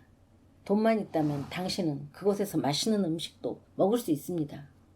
그의 눈은 그녀의 얼굴에 나타난 공포를 비웃었다. 그녀는 자기가 허둥거리는 것을 보인 것이 화가 나서 외쳤다. 당신이 왜 이렇게 오랫동안 머물고 있는지 모르겠어요. 당신이 생각하는 것이라곤 편안하게 지내는 것과 먹는 것과 그런 것뿐이에요. 먹는 일이나 그런 일에 시간을 보내는 것보다 더 유쾌한 일이 뭔지 모르겠군요. 그가 말했다. 그리고 제가 이 도시에 머물러 있는 이유는 나는 포위 공격이라든가 포위당한 도시라든가 그런 것들에 관해 많이 읽기는 했지만 한 번도 눈으로 본 적은 없습니다. 그래서 여기 머물면서 그것을 구경할 생각이요. 나는 전투 요원이 아니기 때문에 다치지는 않을 겁니다. 그리고 나는 경험을 하고 싶소. 스칼렛, 새로운 경험을 결코 놓쳐서는 안 돼요. 경험은 정신을 풍부하게 해줍니다. 제 정신은 충분히 풍부해요. 아마 그건 당신이 더 잘 알 거요. 하지만 내가 말하고자 하는 것은 그러나 이건 예의에 벗어났군요. 아마도 나는 여기 남아서 포위 공격이 시작되면 당신을 구출할 것입니다. 난 여태껏 위험에 빠진 부인을 구해낸 적이 없습니다. 아마 그것 역시 새로운 경험이 될 겁니다. 스칼렛은 레트가 자기를 놀리고 있는 줄은 알지만 그의 말 속에 담겨있는 진지함을 느꼈다. 그녀는 머리를 획 젖혔다. 당신이 구해주실 필요는 없어요. 제 일은 제가 할 수 있으니까요. 감사합니다. 그렇게 말하는 게 아니요, 스칼렛. 당신이 원한다면 그렇게 생각해도 좋아요. 하지만 남자에겐 절대로 그런 말을 하는 것이 아니요. 북부 아가씨들의 경우에도 그게 문제란 말이요. 그들이 늘 내 일은 내가 할 수 있으니 염려하지 말라고 하지만 않는다면 그들은 정말 매력있는 여성들일 겁니다. 그러나 그들은 대체로 사실대로 말합니다. 그래서 남자들은 여자들이 자신들의 일을 하게 내버려 두는 겁니다. 잘도 말씀하시는군요. 그녀는 쌀쌀하게 말했다. 양키 아가씨와 똑같은 취급을 하는 것보다 더 모욕적인 일은 없었기 때문이다. 당신은 포위 공격에 관해 거짓말을 하고 있어요. 당신도 알다시피 북구는 결코 애틀랜타로 쳐들어오지 못할 거예요. 그들이 이번 달 안에 여기에 들어올 것이라는 것을 내기할까요? 봉봉 한 상자를 걸겠소. 그의 검은 눈이 그녀의 입술을 더듬고 있었다. 당신이 지면 키스. 그녀는 잠시 북군의 침입에 대한 두려움으로 애를 태우고 있었지만 키스라는 말을 듣자 곧 그것을 잊어버렸다. 이 일이라면 그녀에게 친숙한 분야이고 군대에 관한 일보다 더욱 흥미가 있었다. 그녀는 환희의 미소를 간신히 참고 있었다. 레트는 초록빛 모자를 그녀에게 선사한 이후로 결코 그녀에게 애인과 같은 태도를 취하지 않았다.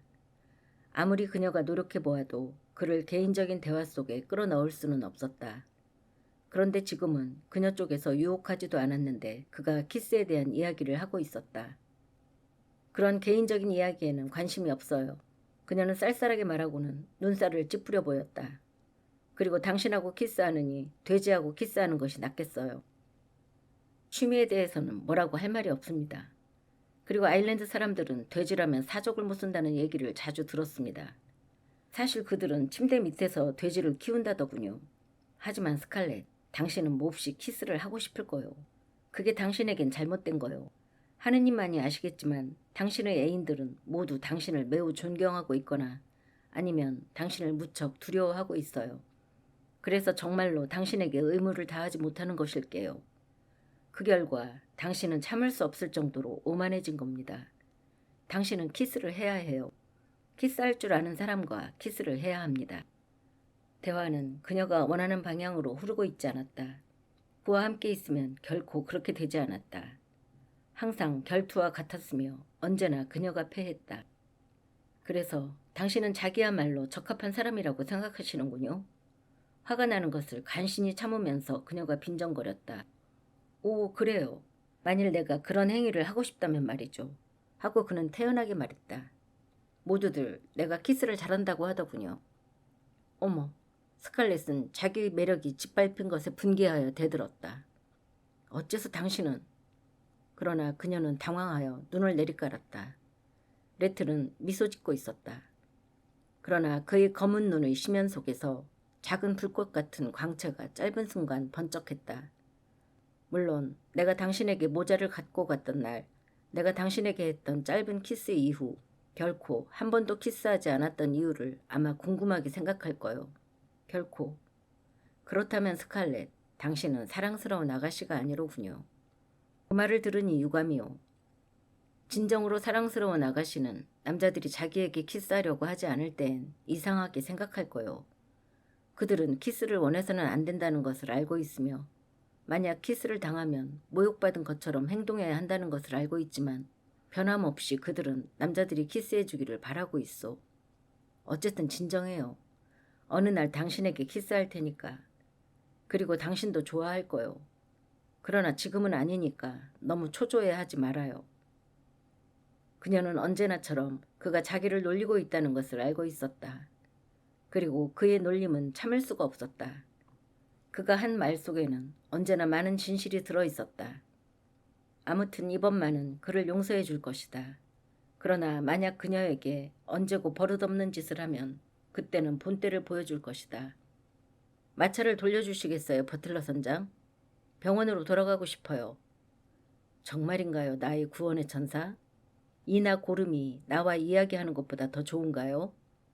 하긴 우리의 영광스러운 대의 명분을 위해 두 팔이 일하지 못하게 할 수는 없을 테니까.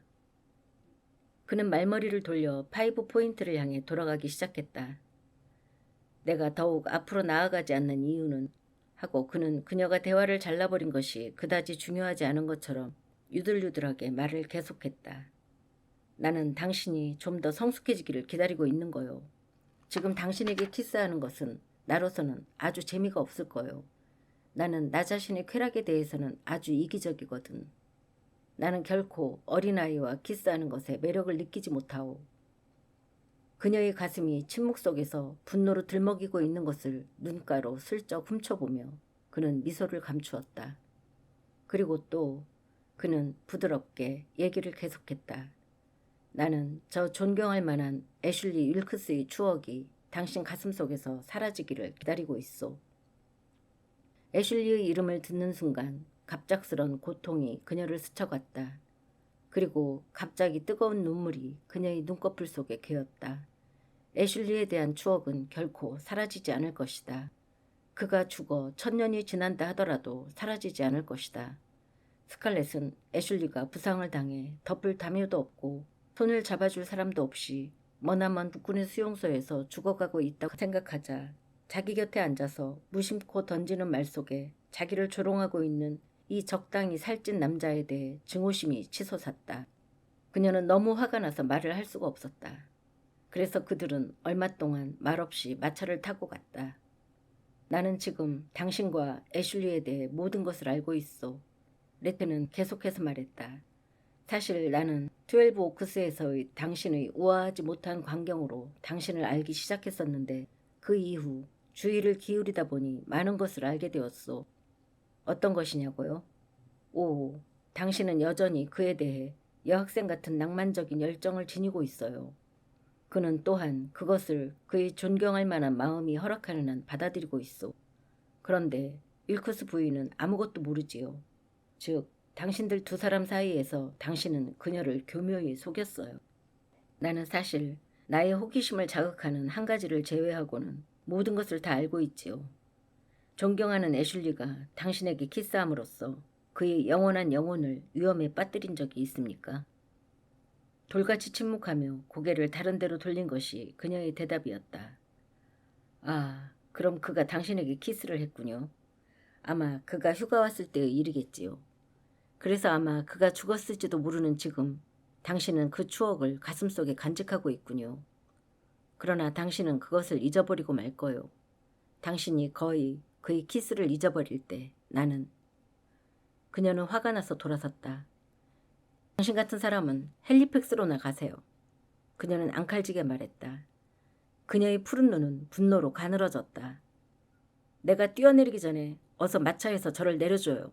이제 다시는 당신과 말도 하지 않겠어요. 그는 마차를 세웠다. 그러나 그가 내려서 부축해주기도 전에 그녀는 스스로 뛰어내렸다. 그녀의 치마가 바퀴에 걸린 순간 5포인트의 군중은 그녀의 패티코트와 펜탈렛이 내보이는 광경을 보았다. 그때 레트가 허리를 굽혀 재빨리 그것을 풀어주었다. 그녀는 한마디 말도 없이 뒤돌아보지도 않고 달아나 버렸다.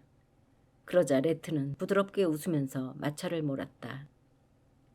전쟁이 시작된 이후 처음으로 애틀랜타는 전쟁의 소리를 들을 수 있었다. 아침 일찍 시내가 깨나는 소리가 들리기도 전에 케네소우 산의 대포 소리가 희미하게 멀리서 여름의 천둥 소리가 지나간 것 같은 나지막하고 은은한 포성이 들려왔다. 때로는 정오의 자동차의 소음 속에서도 들을 수 있을 정도로 소리가 클 때도 있었다. 사람들은 그 소리를 듣지 않으려고 이야기도 하고 웃기도 하고 자신들의 일을 하기도 하며 마치 북군이 그곳에 없고 20마일 떨어진 곳에 있는 것처럼 생각하려고 애썼으나 언제나 귀는 그 소리에 긴장하고 있었다. 마을 사람들은 뭔가에 사로잡힌 듯한 표정이었다. 아무리 그들이 자신들의 일을 하고 있다 해도 모두가 그 소리에 귀를 기울이고 있었으며 그들의 심장은 하루에도 100번씩이나 갑자기 두근거리곤 했기 때문이다. 대포 소리가 좀 더 커지고 있는 것이 아닐까? 아니면 그들이 단지 대포 소리가 더 크게 들린다고 생각한 것일까? 존스턴 장군이 이번에는 그들을 막아줄 것인가? 그가 정말? 겉으로 보이는 모습 바로 밑에는 공포가 자리 잡고 있었다. 후퇴를 하는 날마다 신경이 점점 긴장되어 폭발점에 이르기 시작했다. 어느 누구도 공포를 입 밖에 내지 않았다. 그것은 금기시 되어 있었으나 긴장된 신경은 장군을 큰 소리로 비난하는 것으로 표출되었다. 시민들의 감정은 열병처럼 높았다. 샤마는 바로 애틀랜타의 문 앞까지 와 있었다. 또다시 후퇴하면 남군은 시내까지 후퇴할지도 모른다. 우리에게 후퇴하지 않을 장군을 보내라. 우리에게 버티고 싸울 장군을 보내라. 멀리서 진동하는 대포 소리를 듣자 국민군인 조 브라운의 사병과 향토 방위군은 존스턴의 배후에서 차타우치 강의 교량과 나루터를 방해하기 위해 애틀랜타로 행군했다. 그날은 흐리고 음산한 날이었다.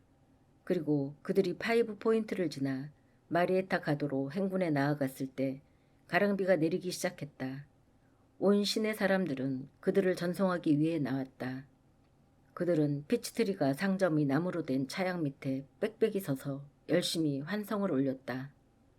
스칼렛과 메이벨 메리웨더 피카르드는 병원을 쉬고 사람들을 전송하라는 허락을 받았다.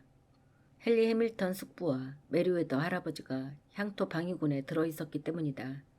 그래서 그들은 미드 부인과 함께 서서 좀 더 잘 보기 위해 발꿈치를 들면서 군중들을 밀었다.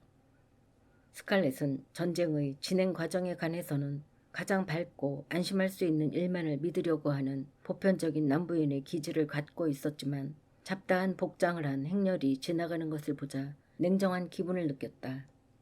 틀림없이 노인과 어린 소년들이 이렇게 총바지로 불려나가고 있으니 사태가 절망적인 상태에까지 이른 것임에 틀림없었다. 지나가는 대열 중에는 사회적으로 훌륭한 제복을 입고 모자 앞의 깃털을 휘날리며 장식띠가 나부끼는 젊고 건강한 체격을 가진 사람들도 있었다. 그러나 노인과 소년들이 훨씬 많았다. 그리고 그들의 모습을 보자 그녀의 심장은 가련함과 두려움으로 죄어왔다. 그녀의 아버지보다 더 나이 많은 노인들이 바늘처럼 가는 빗속을 행진하며 고적대의 리듬에 맞추어 멋지게 걸으려고 애쓰고 있었다. 비를 피하기 위해 어깨에 메리웨더 부인이 가장 좋은 쇼를 두른 메리웨더 할아버지는 제일 앞줄에 있었다. 그는 그들에게 싱긋 웃으면서 인사를 했다. 그들은 손수건을 흔들며 그에게 작별 인사를 했다. 그러나 메이벨은 스칼렛의 팔을 꽉 잡고는 소곤거렸다. 불쌍한 할아버지. 정말로 폭풍우라도 닥치면 그분은 돌아가실 거야. 그분의 신경통이. 헨리 해밀턴 숙부는 메리웨더 할아버지 뒷줄에서 행진하고 있었다. 길고 검은 외투의 칼날을 양쪽 귀밑까지 세우고 벨트에는 2개의 멕시코 전쟁 당시 권총이 있었으며 손에는 작은 손가방을 들고 있었다. 그의 옆에는 헨리 숙부와 거의 같은 나이의 흑인 하인이 그들 두 사람에게 우산을 받쳐주며 걸어가고 있었다. 그리고 노인들과 어깨를 나란히 하여 소년들이 행진하고 있었는데 어느 누구도 16세 이상으로는 보이지 않았다. 그들 대부분은 학교에서 도망쳐서 군대에 들어왔다. 또 여기저기에는 비에 젖은 회색 모자에 검은 깃털을 달고 흠뻑 젖은 가슴에 깨끗한 흰 돛배가 그려진 혁대를 엇갈리게 두른 사관학교 군복을 입은 한 무리의 간부 후보생들이 섞여 있었다. 필 미드도 그들 속에 있었다. 그는 자랑스러운 듯이 죽은 형의 군도와 권총을 차고 있었고 모자를 용감하게 한쪽으로 고정시켜 쓰고 있었다. 미드 부인은 그가 지나갈 때까지 미소를 짓고 손을 흔들었다. 그런 다음 갑자기 힘이 빠진 듯이 스칼렛의 등에 잠시 머리를 기대었다. 많은 사람들이 전혀 무장을 하고 있지 않았다. 남군에게는 그들에게 줄 총과 탄약이 없었기 때문이다. 이런 사람들은 죽거나 포로가 된 북군에게서 장비를 얻게 되기를 바랐다. 많은 사람들이 장화 속에 수렵용 칼을 갖고 있었으며 손에는 조 브라운의 창으로 알려진 꼭대기에 뾰족한 쇠가 달린 길고 두꺼운 막대기를 갖고 있었다. 운이 좋은 사람들은 어깨에는 구식 화승총을 메고 허리에는 화약통을 차기도 했다. 존스턴 장군은 후퇴하면서 약 10,000명의 병력 손실을 입었다. 그는 10,000명 이상의 새로운 부대가 필요했다. 그리고 이들이 바로 그가 필요로 하는 부대라는 생각에 스칼렛은 두려워졌다. 포병대가 요란하게 소리를 내며 지나가자 구경하는 군중에게 흙탕물을 튀기면서 대포에 붙어 노새를 타고 오는 한 흑인의 모습이 눈에 띄었다. 그는 젊고 말 안장과 같은 피부색을 가진 심각한 얼굴의 흑인이었다. 스칼렛이 그를 알아보고 소리쳤다. 모주구나. 애슐리의 하인 모지야. 도대체 여기서 무엇 하고 있는 걸까? 그녀는 군중을 헤치고 모퉁이까지 나아가 다시 외쳤다. 모즈, 멈춰. 그 소년이 그녀를 보더니 고삐를 당겨 기쁜 듯이 미소를 짓고는 말에서 내리려고 했다. 그러자 그의 뒤에서 말을 타고 오던 비에 젖은 한 중사가 소리를 질렀다. 말에서 내리지 마라. 그러지 않으면 용서치 않겠다. 정한 시간에 산까지 가야 한다. 어쩔 줄 모르면서 모즈는 중사와 스칼렛의 얼굴을 번갈아 쳐다보았다. 그러자 스칼렛은 흙탕물을 튀기면서 지나가는 마차로 다가가 모즈의 등자 끈을 잡았다. 잠깐만요, 중사님. 내리지 않아도 돼요. 모즈, 도대체 여기서 무엇 하고 있지? 또 전쟁을 하러 가는 겁니다, 스칼렛 아가씨. 이번에는 애슐리 서방님이 아니라 존 나리와 함께 갑니다. 윌크스 아저씨가? 스칼렛은 깜짝 놀랐다. 윌크스 아저씨는 거의 70세가 다 되었기 때문이다. 아저씨는 어디에 계시지? 제일 마지막 포차입니다. 스칼렛 아가씨, 훨씬 뒤쪽입니다. 죄송합니다, 부인. 자, 가자. 포차가 비틀거리며 지나가자 스칼렛은 발목까지 흙탕물 속에 잠긴 채 한동안 서 있었다. 오, 안 돼. 하고 그녀는 생각했다. 그럴 수 없어. 그분은 너무 늙었잖아. 그리고 그분은 애슐리보다 전쟁을 더 싫어하지 않았던가. 그녀는 모퉁이를 향해 몇 발자국 뒤로 물러섰다. 그러고는 지나가는 사람들의 얼굴을 하나하나 자세히 들여다보았다. 그때 맨 마지막 포차와 앞차의 수송용 포장상자가 삐걱거리며 진흙을 튀기면서 나타나자 그녀는 그를 보았다. 마르고 꼿꼿하며 비에 젖은 기다란 은발이 목에 감긴 그가 작은 딸기빛 앞말을 타고 있었다. 말은 공단 옷을 입은 숙녀처럼 진흙길을 지나 우아하게 걸어왔다. 아니, 저 말은 넬리가 아닌가. 탈레턴 부인의 말 넬리다. 비어트리스 탈레턴 부인이 보물처럼 여기는 말이었는데 그녀가 진흙탕 속에 서 있는 것을 본 윌크스 씨는 기쁜 듯이 미소 지으면서 고삐를 당겨 말에서 내려 그녀에게로 다가왔다. 너를 만났으면 했단다, 스칼렛. 너희 집 식구들에게서 너무 많은 편지를 부탁받았거든. 그러나 시간이 있었어야지. 오늘 아침 도착했는데 그들은 즉시 강행군을 시켜더구나. 오, 윌크스 아저씨. 그녀는 그의 손을 잡으면서 절망적으로 외쳤다. 가지 마세요. 어째서 가셔야만 해요? 너는 내가 너무 늙었다고 생각하는구나. 하고 그는 미소 지었다. 그것은 노인의 얼굴에 나타난 애슐리의 미소였다. 하긴 나는 너무 늙어서 행군은 할 수 없지만 말을 타거나 총을 쏠 수는 있단다. 그리고 탈레턴 부인이 너무나 친절하게 넬리를 빌려주셔서 나는 잘 탈 수 있단다. 나는 넬리에게 아무 일도 없기를 바라고 있어.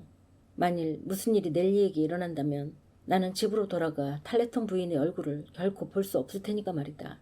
넬리는 부인에게 남겨진 마지막 말이란다. 그는 스칼렛의 두려움을 덜어주기 위해 웃고 있었다. 내 어머니와 아버지와 동생들은 모두 잘 있다. 그리고 내게 안부를 전하더구나. 내 아버지도 하마터면 오늘 우리와 함께 올 뻔했단다. 오, 아버지는 안 돼요. 스칼렛은 놀라서 외쳤다. 아버지는 안 돼요.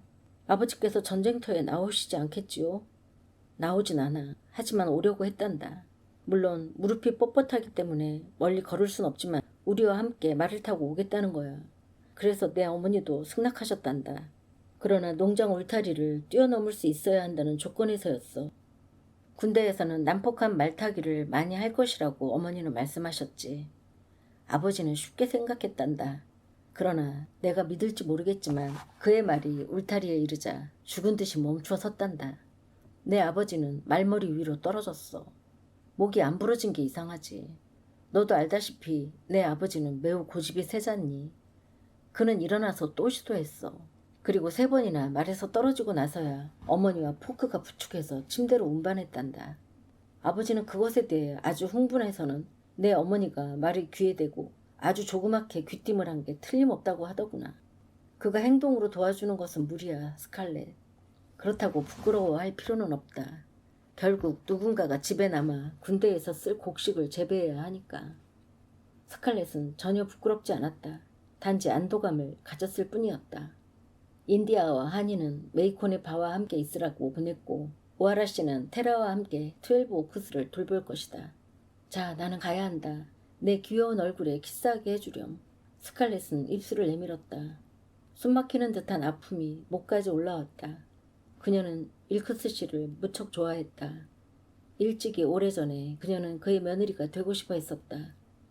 이번 키스는 피트패트에게 그리고 이번의 것은 멜라니에게 전해주렴. 그는 가볍게 2번 더 키스하면서 말했다.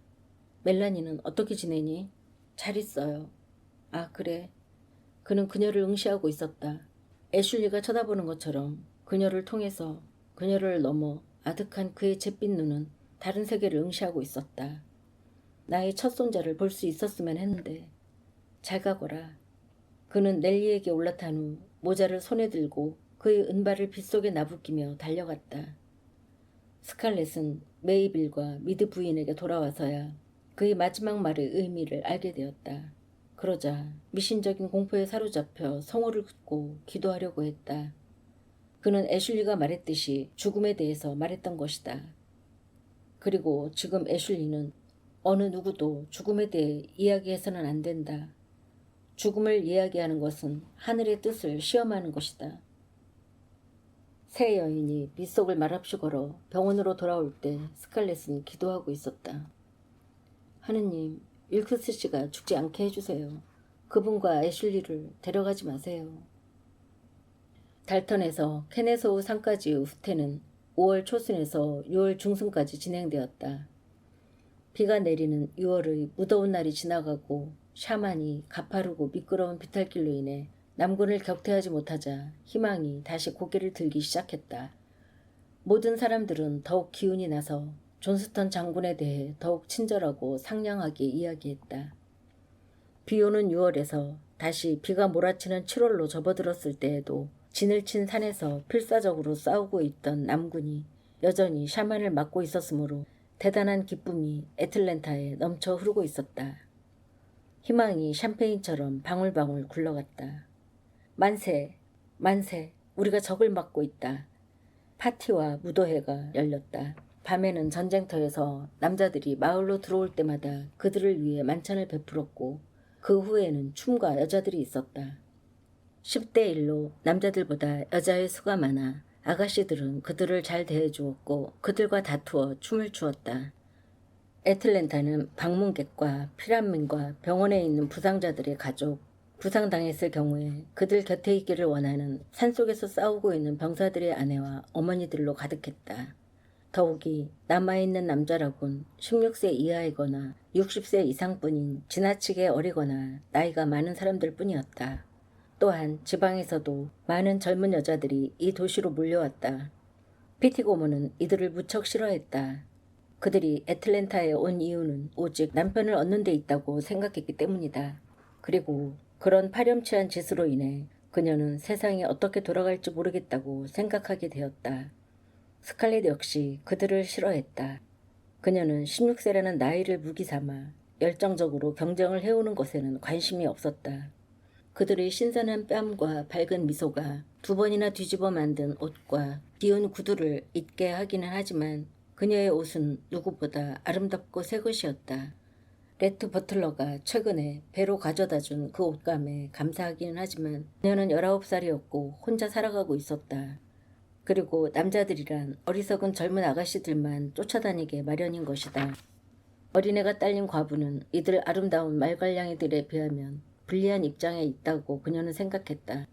그러나 요즘같이 소란한 시기에는 과부이며 어머니라는 것이 이전보다는 덜 짐스러웠다. 낮 동안의 병원 일과 밤의 파티 사이에서 스칼렛은 거의 웨이드를 볼 틈이 없었다. 때때로 그녀는 자기에게 어린애가 있다는 것을 오랫동안 정말로 잊어버리곤 했다. 무덥고 비오는 여름밤이 되면 애틀랜타의 가정들은 도시를 보호해주는 군인들을 위해 개방되었다. 워싱턴가에서 피치드리가에 이르는 대저택들은 불을 밝혀놓고 참호에서 나온 흑투성이 병사들을 대접하였다. 벤조와 바이올린 소리, 춤추는 가벼운 발소리나 가벼운 웃음소리가 밤 공기를 헤치고 늦게까지 계속해서 들려왔었다. 사람들은 피아노를 치며 당신의 편지가 왔지만 너무 늦었어요 라는 슬픈 가사를 힘껏 노래했다. 그러는 동안 누더기를 입은 병사들은 칠면조 꼬리로 만든 부채 뒤에서 웃고 있는 처녀들을 의미 있게 바라보았다. 그러고는 너무 늦으면 때를 놓친다고 간청하고 있었다. 그들이 그렇게 하는 것을 도와줄 수만 있다면 기다리고 있을 아가씨는 한 사람도 없을 것이다. 그 도시에 넘치는 미친 듯한 환희와 흥분의 물결을 타고 그들은 결혼으로 돌진했다. 존스턴 장군이 케네소우 산에서 적을 저지하고 있던 그 달에는 수많은 결혼식이 거행되었다. 많은 친구들한테서 급히 나들이 옷을 빌려 입고 행복감으로 얼굴이 상기되어 있는 신부와 무릎을 기운 옷에 절그럭거리는 칼을 차고 있는 신랑과의 결혼식이었다. 너무 많은 흥분과 파티와 감격들, 만세. 존스턴 장군은 북군을 22마일이나 떨어진 곳에서 막아내고 있다. 정말로 케네소우 산 주변을 둘러싼 군대는 난공불락이었다. 25일 동안 전투를 한 뒤 치른 희생이 엄청났기 때문에 샤만 장군조차 이를 인정하지 않을 수 없었다. 그는 직접 공격을 하지 않고 다시 대우회 작전을 펴서 남군과 애틀랜타 사이로 진입하려고 했다. 다시 전략이 작용했다. 존스턴 장군은 후방을 방어하기 위해 그가 그렇게도 잘 막아냈던 고지를 포기하지 않을 수 없었다. 그는 그 전투에서 병력의 3분의 1을 잃었다. 그리고 생존자들은 그 지방을 가로질러 차타후치 강변을 향해 빗속을 지친 듯이 이동했다. 남군은 더 이상 증원군을 기대할 수 없었다. 반면에 지금은 테네시 이남에서 전선까지 북군이 확보하고 있는 철도는 샤만 장군에게 날마다 새로운 병력과 군수품을 수송했다. 이리하여 남군은 진흙투성이의 벌판을 지나 애틀랜타를 향해 계속 후퇴하였다. 아마도 정복되지 않을 것이라고 생각했던 거점을 이룸으로써 새로운 공포의 물결이 그 도시를 엄습해왔다. 행복했던 25일 동안 사람들은 아마도 이런 일이 일어날 수 없을 것이라고 장담했었다. 그런데 지금 그 일이 벌어진 것이다. 하지만 장군은 틀림없이 강 건너편에서 북군을 막아낼 것이다. 하지만 강은 너무 가까웠다. 불과 7마일밖에 떨어져 있지 않았다. 그러나 샤만은 다시 강 상류를 건너 측면 공격을 시도했다. 그래서 지칠 대로 지친 남군은 누렇게 흐린 강물을 서둘러 건너 또다시 침입군과 애틀랜타 사이에 숨지 않을 수 없었다. 그들은 도시의 북쪽에 있는 피치트리 강의 계곡에 황급히 얕은 참호를 팠다. 애틀랜타는 괴로움과 공포에 휘말렸다. 싸우다가는 후퇴하고 또 싸우다가는 다시 후퇴하고 후퇴할 때마다 북군은 도시로 점점 다가오고 있었다. 피치트리 강은 5마일밖에 떨어져 있지 않았다. 장군은 도대체 무얼 하고 있는 걸까? 우리에게 버티고 싸울 장군을 보내라 하는 외침은 리치먼드에까지 이르렀다. 리치먼드 사람들은 애틀랜타를 빼앗기면 전쟁도 끝난다는 것을 알고 있었다. 그래서 군대가 차타우치를 건넌 후에 존스턴 장군은 사령관직에서 파면되었다. 그의 군단장이었던 훗 장군이 군대를 통솔했다. 그러자 시민들은 약간 마음이 놓였다. 훗 장군은 후퇴하지 않을 것이다. 수염을 휘날리며 번쩍이는 눈을 가진 저 키가 큰 켄터키인은 결코 후퇴하지 않을 것이다. 그는 불독이라는 별명을 갖고 있었다. 그는 북군을 피치트리 강에서 몰아내 줄 것이다. 그렇다. 강을 건너 달턴으로 가는 길에서 한 걸음 한 걸음 몰아내 줄 것이다. 그러나 군대에선 존스턴 장군을 돌려보내라 하고 외치고 있었다. 그들은 달턴으로부터의 지칠 대로 지친 머나먼 길을 존스턴 장군과 함께 했으며 시민들은 알 수 없지만 그가 그들과 대항하여 열심히 싸운 것을 병사들은 잘 알고 있었기 때문이다. 샤만 장군은 훗 장군이 공격 준비를 하는 것을 기다리지 않았다. 명령권자가 바뀐 다음 날 북군은 애틀랜타에서 6마일 떨어져 있는 디케이터라는 작은 마을을 급습하여 그곳을 점령하고 철도를 차단하였다. 이 철도는 애틀랜타와 오가스타, 찰스턴, 윌밍턴 그리고 버지니아를 연결하는 것이었다. 샤만은 남군을 반신불수로 만들어버렸다. 행동을 개시할 때가 왔다. 애틀랜타 사람들은 행동을 개시해야 한다고 절규했다. 이윽고 축 늘어지도록 더운 7월의 어느 오후에 애틀랜타는 드디어 희망을 갖게 되었다. 훗 장군이 공격을 시작했던 것이다. 참호에 있던 병사들을 2대1의 비율로 수적으로 우세한 샤만군의 진지에 투입하여 훗 장군은 북군을 피치트리 강에서 맹렬히 공격했다. 겁에 질려 훗 장군이 북군을 내몰아 줄 것을 기도하면서 마을 중심에서 5마일이나 떨어져 있었지만 거의 옆 동네에서 들려오는 것처럼 크게 들리는 대포 소리와 콩복듯 하는 소총 소리를 모든 사람들은 귀를 기울여 듣고 있었다. 그들은 포차의 굉음을 듣거나 나무 위에 낮게 깔린 구름처럼 피어오르는 대포의 연기도 볼 수 있었다. 그러나 몇 시간 동안은 전투가 어떻게 진행되고 있는지 아무도 알 수가 없었다. 느지막한 오후에 첫 번째 소식이 도착했다.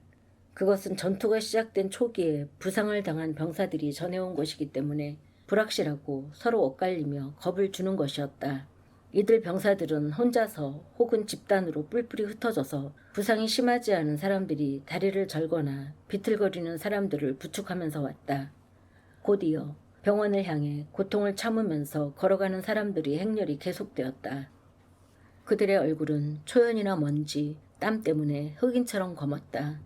또한 상처는 붕대로 감지 않았기 때문에 피가 말라붙어 파리들이 그 주변에 들끓고 있었다.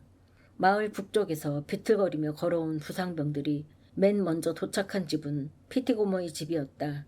그들은 계속해서 문 안으로 비틀거리며 들어와서는 푸른 잔디 위에 쓰러져 목쉰 소리로 외쳤다. 물!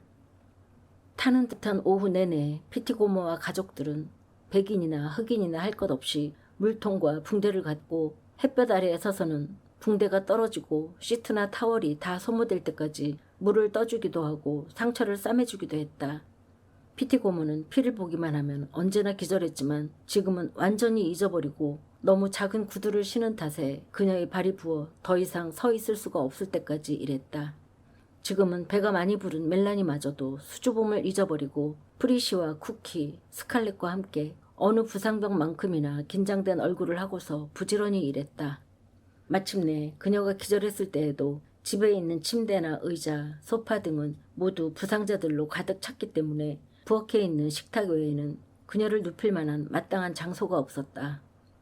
이 소동에 잊고 있었던 어린 웨이드가 앞 베란다 난간 뒤에 웅크리고 앉아 우리에 갇힌 놀란 토끼처럼 무서워서 눈을 동그랗게 뜨고는 엄지손가락을 빨며 딸꾹질을 하면서 잔디 쪽을 바라보고 있었다. 스칼렛이 아이를 보자 날카롭게 소리쳤다. 웨이드, 뒤뜰에 가서 놀아라. 그러나 눈앞에 보이는 이 떠들어대는 광경이 너무나 무섭고도 흥미가 있어서 아이는 그녀의 말을 듣지 않았다. 잔디밭은 너무 지쳐서 더 이상 걸을 수가 없거나 부상 때문에 너무 허약해져서 움직일 수조차 없는 지친 사람들로 가득했다.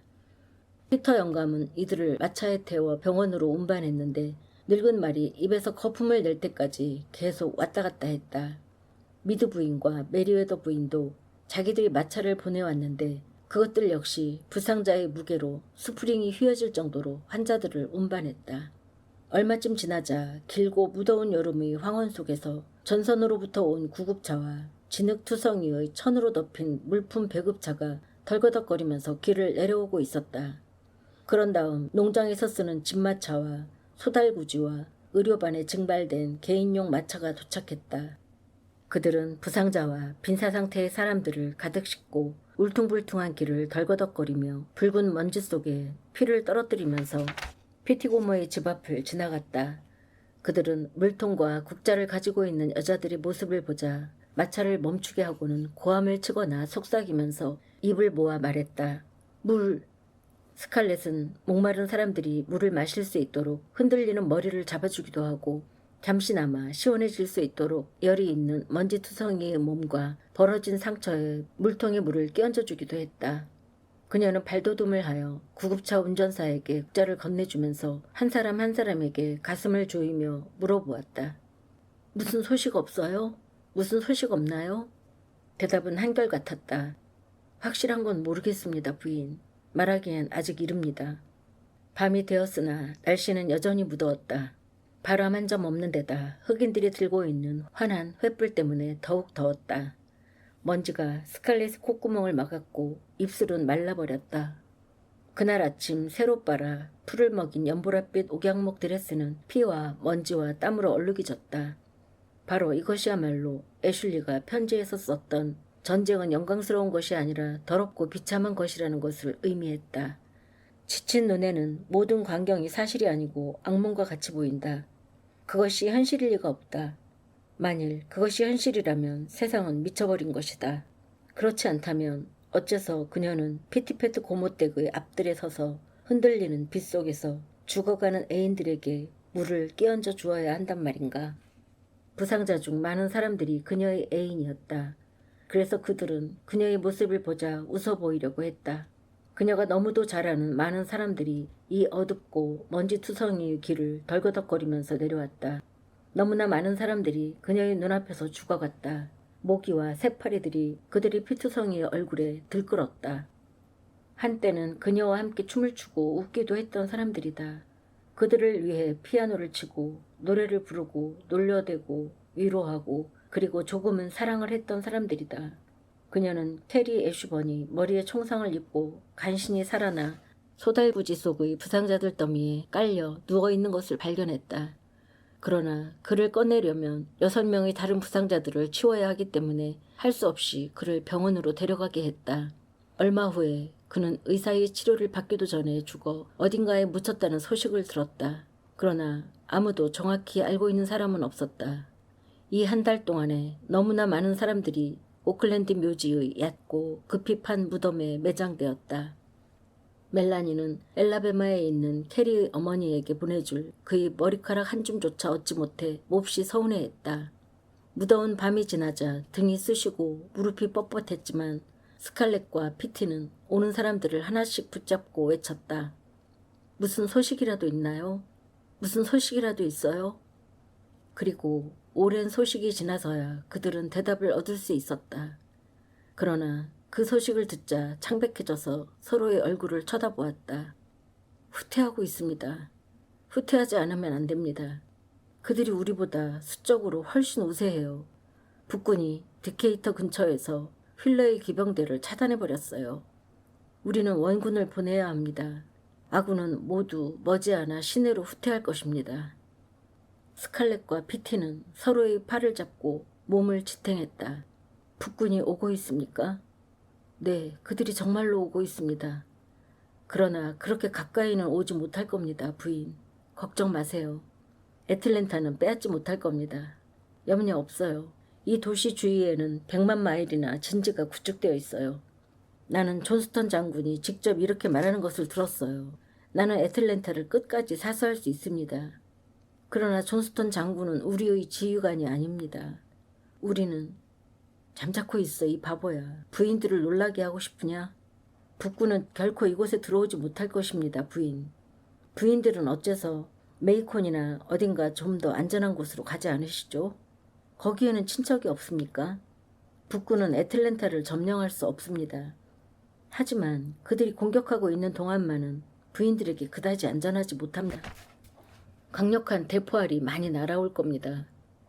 다음 날 덥고 후텁지근한 빗속을 뚫고 폐잔병들이 수천 명씩 애틀랜타로 쏟아져 들어왔다. 그들은 굶주림과 피로로 지쳤고 전쟁과 후퇴가 76일 동안 계속되는 가운데 병력이 고갈되었다. 말은 허수아비처럼 마르고 포차와 탄약차는 로프와 생가죽, 토막 따위로 말에 매여 있었다. 그러나 그들은 무질서하게 오합지졸로 후퇴하지는 않았다. 그들은 비록 누더기를 입었을 망정 의기양양하게 빗속에 찢어진 붉은 군기를 휘날리며 질서정연하게 행군해왔다.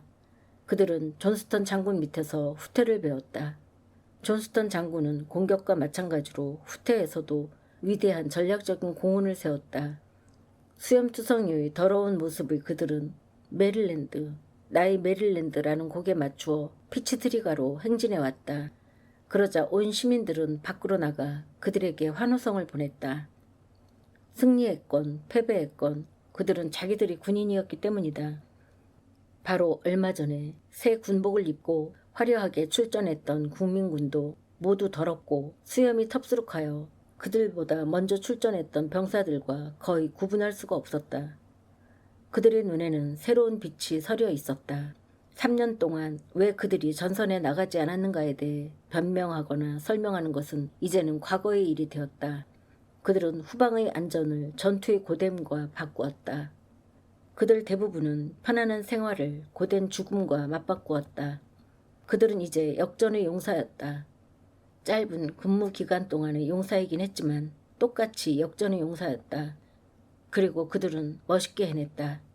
그들은 군중들 속에서 친구들의 얼굴을 찾아내고는 자랑스럽고 오만하게 그들을 바라보았다. 그들은 이제 머리를 높이 들 수 있게 된 것이다. 향토 방위군인 노인과 소년들이 행진해왔다. 노인들은 너무 지쳐서 발을 들 수 없을 정도였고 소년들은 너무나도 일찍 어른들의 문제에 직면하여 지쳐버린 얼굴을 하고 있었다. 스칼렛은 필 미드의 모습을 발견했는데 그의 얼굴은 초연과 때로 더러워지고 긴장과 피로로 굳어져서 거의 알아볼 수 없을 지경이었다. 헨리 숙부는 빗속에 모자도 없이 다리를 절뚝거리면서 지나갔다. 그는 낡은 기름천 조각에 구멍을 뚫어 그곳으로 머리를 내밀고 있었다. 메리웨더 할아버지는 맨발을 담요 조각으로 묶고 포차를 타고 왔다. 그러나 그녀가 아무리 찾아보아도 존 윌크스 씨의 모습은 보이지 않았다. 그러나 존스턴의 역전의 용사들은 3년 동안 걸었던 피로를 모르는 가벼운 발걸음으로 행진해왔다. 그들은 여전히 어여쁜 아가씨들에게 웃거나 손을 흔들어줄 여력이 있었으며 군복을 입지 않은 남자들에게 난폭하게 조롱을 할 여유도 있었다. 그들은 도시를 둥글게 에워싸고 있는 참호로 가는 길이었다. 그것들은 얕고 성급하게 판 참호가 아니라 모래주머니로 가슴 높이까지 쌓고 뾰족한 나무 막대기를 세운 정식 참호였다. 이런 참호들이 도시 주위를 몇 마일씩이나 둘러싸고 있었으며 붉은 제방이 높이 쌓여있는 붉은 흙 참호는 그것들을 채울 군사들을 기다리고 있었다. 사람들은 마치 그들이 승리하고 돌아와 환호성을 지를 때처럼 군대에 환호성을 보냈다. 사람들은 모두 마음속에 두려움을 품고 있었으나 이제 그들은 사실을 알게 되었다. 최악의 사태가 발생했으며 전쟁이 그들 눈앞에 다가온 지금 도시에는 이제 변화가 일어났다. 이제는 공포도 신경질적인 광기도 없어졌다. 사람들은 마음속으로는 무엇을 생각하든 얼굴에는 전혀 나타내지 않았다. 비록 억지로 활기 있는 채 하는 것이긴 해도 사람들의 얼굴은 모두 활기가 있어 보였다. 사람들은 저마다 군인들에게 용감하고 신뢰하는 얼굴을 보이려고 애썼다. 모두들 존스턴 장군이 사령관직에서 파면되기 바로 직전에 했던 말을 되풀이했다. 나는 애틀랜타를 영원히 지킬 수 있다. 훗 장군이 후퇴하지 않으면 안 된 지금 많은 사람들은 병사들과 함께 존스턴 장군이 다시 복귀되기를 바라고 있었다. 하지만 그것을 입 밖에 내는 것은 삼가며 존스턴 장군의 말에서 용기를 얻고 있었다. 나는 애틀랜타를 영원히 지킬 수 있다. 다음 편에 계속됩니다.